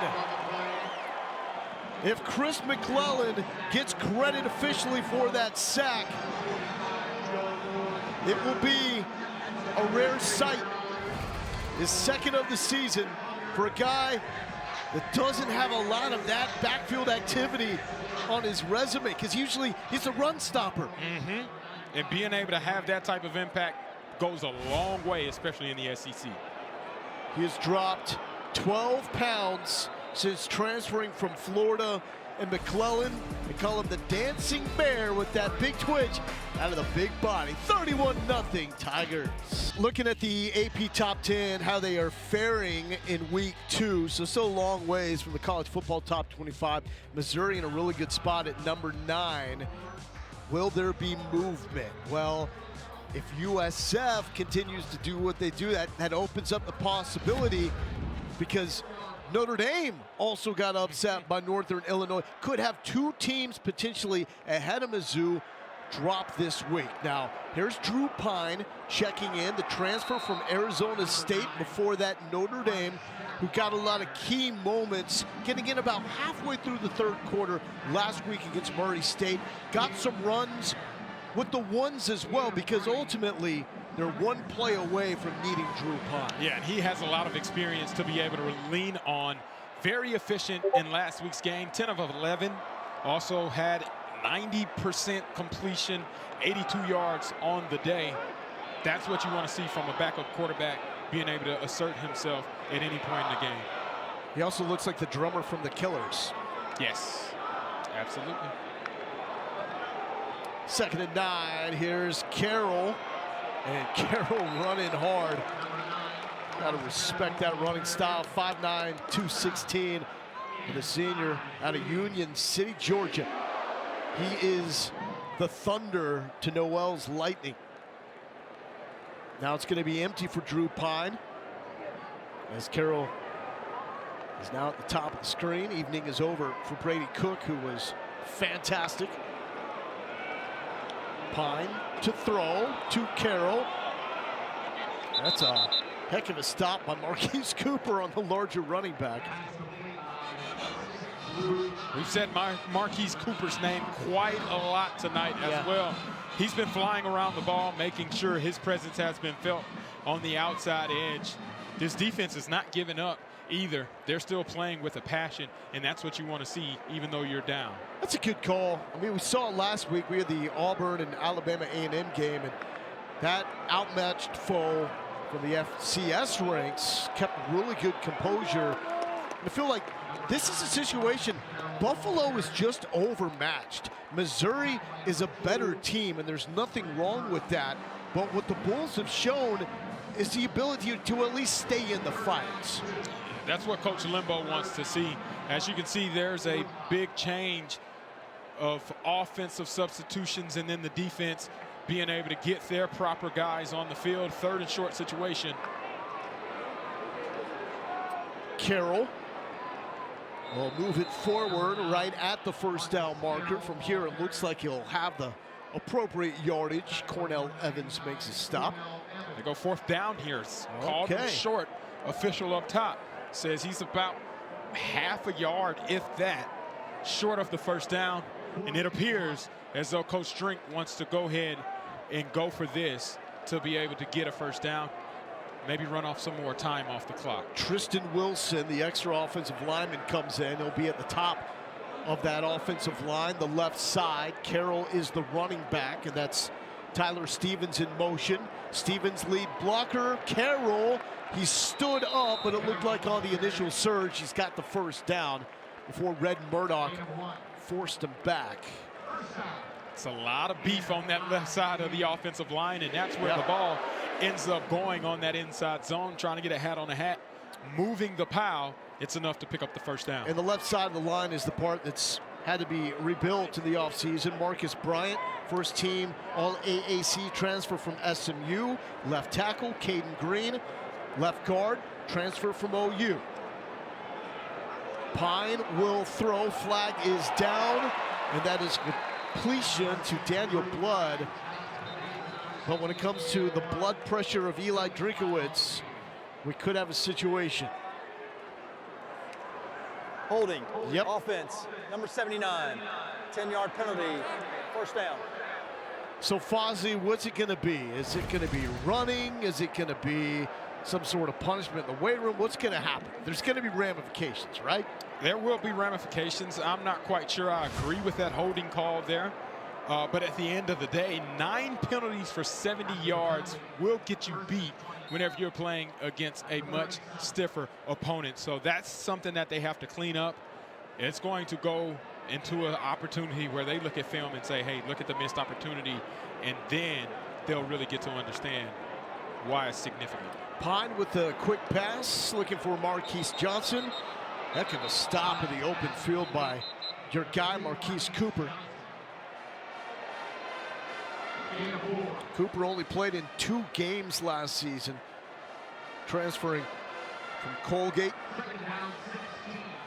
It's his 2nd season with the Bulls, but impressive to go from a guy that wasn't really doing all that much to a starter, as he has made his way from a walk-on to a scholarship starter at cornerback for this Bulls program. Coming in with 2 tackles on the day. That's changed a lot after tonight. Screen to Blood, slips 1 tackle. The rest of the Bulls defense is there. It's a pickup of 1 yard.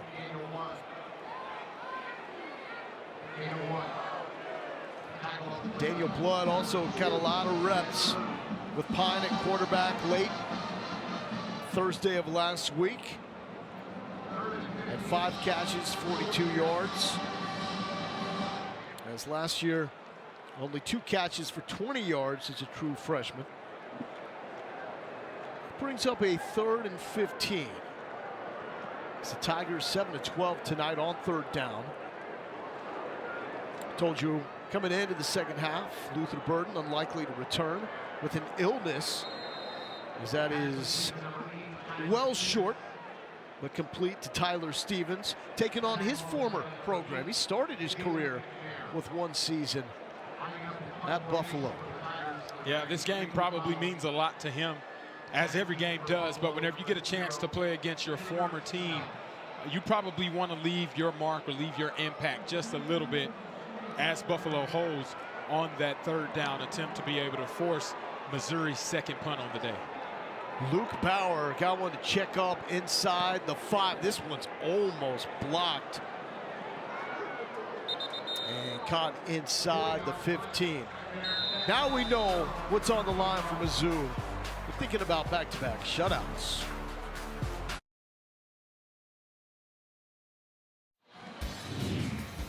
And this Missouri defense has been on one all day long, starting off with the tip pass, interception by Marquise Birch Jr., and then creating an uncomfortable pocket for C.J. Ogbonna all night. Several Tiger defenders have recorded sacks, and Chris McClellan has been one of the guys that's been a staple on that defensive line, making life miserable for that Buffalo offense. There you see the stat, trying for back-to-back shutouts to open the season for the first time since 1935. For the record, I wasn't even going to explain that stat, throw it out, until after the clock hit 0. So if Buffalo scores, we're going to blame this one on the production room. Here's Ogbonna, slipping away, hitting the sideline to the 30-yard line. Ogbonna's biggest gain of the night. Again, like I mentioned last drive, this is where I feel like Buffalo's offense has the best chance to create plays, is by using the athleticism of C.J. Ogbonna. As you see there, pocket collapses. He's able to get run out of the pocket, creates with his legs, 18-yard pickup, one of the biggest gains that they've experienced today. 1st and 10 now for Ogbonna and the Bulls. Ogbonna will pull a little stutter to help him pick up 1 yard. But it was going nowhere without that little extra move. Brayshawn Littlejohn makes a stop. Redshirt freshman from Gaffney, South Carolina. His team really loves his upside. could end up being one of the leaders in the next couple of years. For Corey Batoon, this new look death row defense. That's Barksdale trying to break free. We'll set up a 3rd and short with that pickup. I think Barksdale has done a phenomenal job being able to still create his presence and get downhill. And whenever the hole is there, he's hit it full speed and has found himself some opportunities to be able to excel whenever he's running in momentum. That was Caleb Flagg making the stop. So both Flagg brothers with tackles here tonight. Champ and Bam Bam, as they call each other. 3rd and 2. Barksdale will try to cut it out and follow behind Agbana. Not happening. Marcus Clark stonewalling him. There's another transfer from Miami, although this is season number 3 at Mizzou for Marcus Clark. Huge open field tackle right there as well. One-on-one opportunity with a guy like Barksdale, who we just talked about has had himself a great night considering the opportunities that he's had to make for himself. Sets up 4th and 2 with that stop one-on-one. And this will be Upton Belafont punting it away, and it is a Shankopotamus.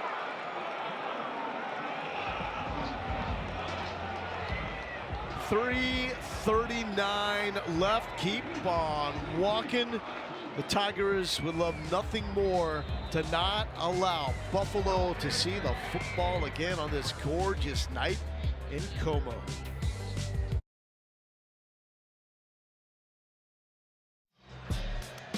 These are the SEC teams with the highest chance to make the 12-team playoff according to the All-State Playoff Predictor. Of course, Alabama's going to be up there at 87%. Look at Missouri at 32%. I agree with this combination of two things. They've got the roster, they've got the schedule, Fossey. Yeah, absolutely, and that plays a huge factor. Georgia, Alabama, Texas, Tennessee, and then Missouri right there. You keep winning, everything else will take care of itself down the line. And they've got the quarterback, they've got the receivers. The defense, though, honestly, I think has been the most impressive part of the start to this season. There's Kewan Lacey. So once you get past Noel and Carroll, Lacey is a guy, 3-star true freshman out of Dallas. He's earned an opportunity to be more involved, according to Coach Drinkowitz. Yeah, he's very twitchy and shifty. I love to see guys like that. We'll see how he makes the most of his opportunities. Running right side, hit the sideline, and another flag. As we had Kobe Stewart with some contact out of bounds with Jordan Harris. Holding, offense, oh, no. Number 86, 10-yard penalty, still 2nd down. Yeah, Coach Drink is not going to like this. As you see, holding on the edge, the tight end got to let those hands go. And then at some point in time, you got to release it, maybe give them a push or a shove to be able to secure the edge as much as possible. But all you're doing is hurting your team whenever you get caught in those situations. That negates another Missouri 1st down. It puts them now at 2nd and 7 on this drive. Once again, Coach Drink now giving the officials directions to the best spot to get a bite to eat after the game. 2nd and 7. And there's a completion to Marquise Johnson. Very close to the 1st down. But this is going to be Drink's point. The goal isn't to make it to the Cotton Bowl and play Ohio State or a team that's not contending for the national championship and feel good about 11 wins and wrapping it up there. If they want to get to that college football playoff, stuff like that can't happen. It needs to be cleaned up. Absolutely, because there are too many missed opportunities that this Missouri team has experienced offensively already. 3rd and 1. Back to Lacey. Oh, he's shifty, and he met a brick wall right there in the form of Jonathan Capo. Hit him hard. That takes us to the 2-minute timeout. Tigers trying to line up in that victory formation eventually and take this one home.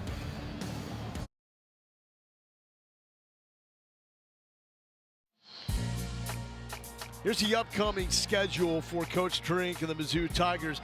Honestly, Fozzie, the next two look a lot more difficult because of what Thomas Castellanos and Diego Pavia are doing at quarterback for BC and Vandy, respectively. 100%. This schedule gets a lot tougher than Buffalo for the rest of the way.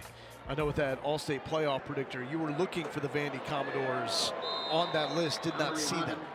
Yeah, I mean, they're undefeated at the moment in the same way that Coach Trink was giving the directions to the officials about where to go.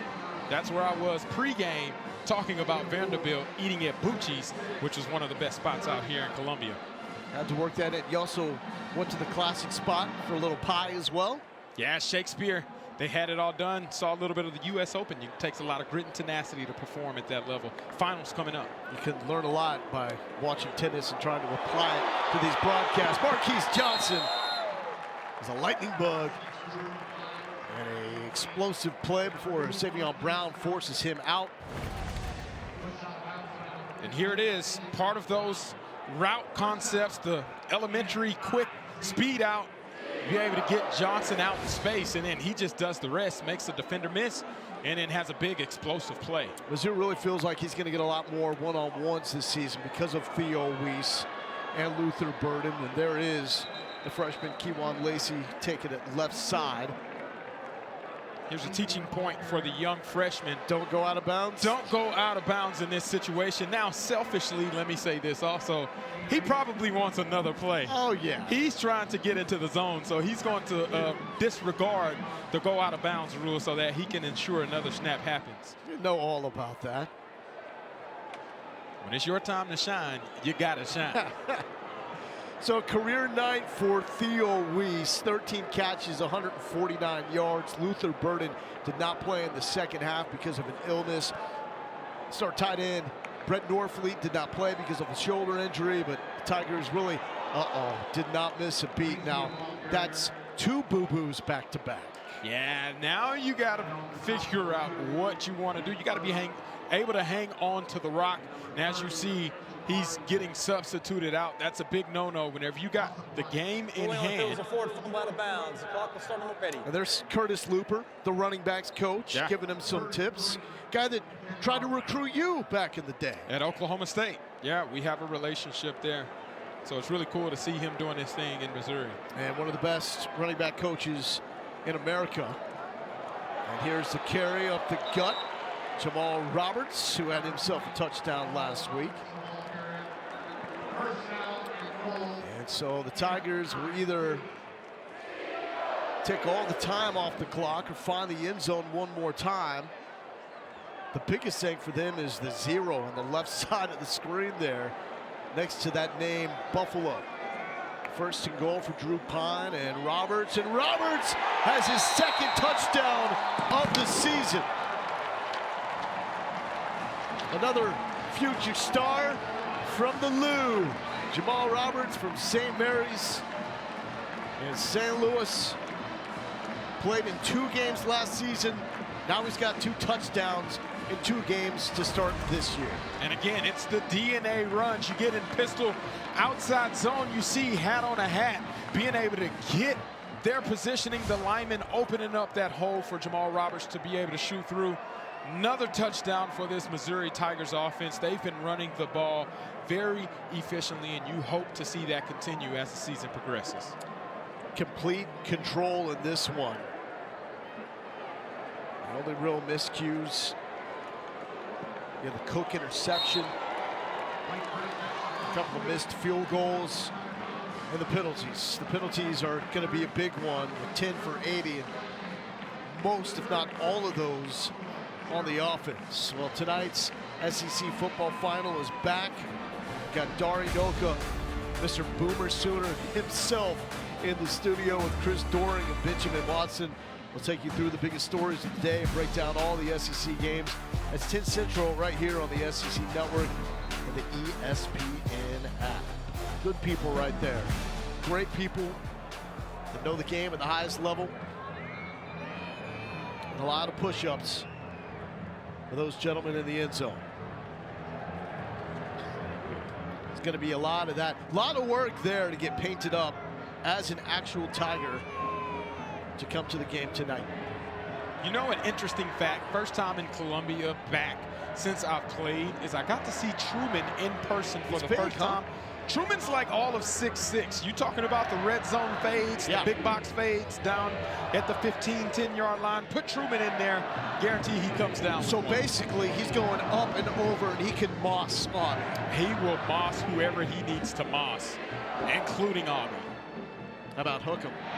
Is that too close to home for you? It's too sacred, man. Just don't go there. So 31 seconds for Buffalo to try to get something on the board. There is Truman. He's jacked, man. Yeah, he's pumped up. He was getting the crowd pumped earlier. I saw him in on the Tiger Walk. He was riding on his motorcycle down the Tiger Walk. It was actually pretty epic. Look at his legs. Blowing in his hair. He does squats, bro. Yeah. Do you even lift? He is. Truman lifts. He is on the freak list. Bruce Feldman would put him on the freak mascot and he list. has the moves, Lowell. Check him out. Complete package. He's the real deal. 5-star prospect out of high school. Like Luther Burden. Out the Lou. And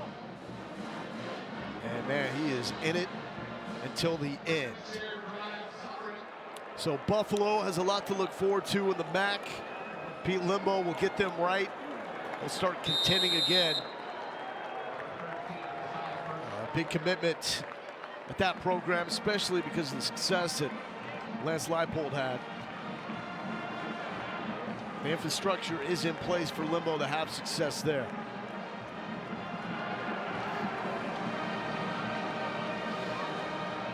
So for the first time since 1935, the Missouri Tigers open the season with back-to-back shutouts. They are the first FBS school to open a season with consecutive shutouts since 2019 Wisconsin. And how about this? 35 straight drives against the Missouri defense. No touchdowns allowed.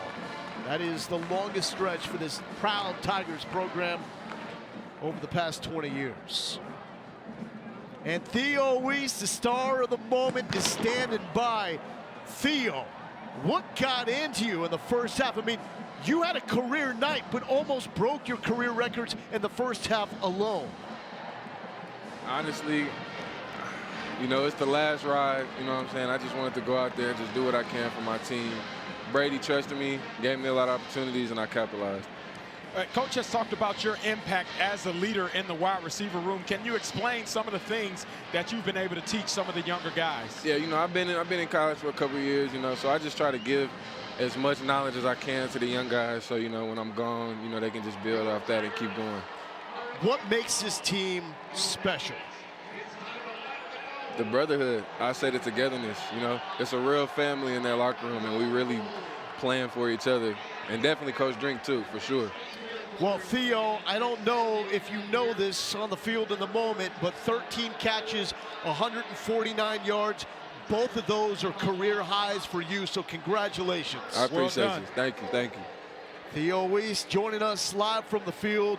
That's the star of the game right there, and a complete performance with some things you can grow on, especially the penalties. We know that will be the point of emphasis this week, but man, this Mizzou defense, I don't care who it is, back-to-back shutouts, you're doing something right. Yeah, if this is what it looks like whenever you struggle offensively, especially with the undisciplined play and the uncharacteristic penalties that they experience, you're still able to put up 38 points, and then, your defense plays lights out, puts up another goose egg, then there's a lot to be able to build up on and a lot to be able to be thankful for moving forward, because this team is poised and primed to make a big run. You're going to have a well-coached opponent coming up next in Boston College.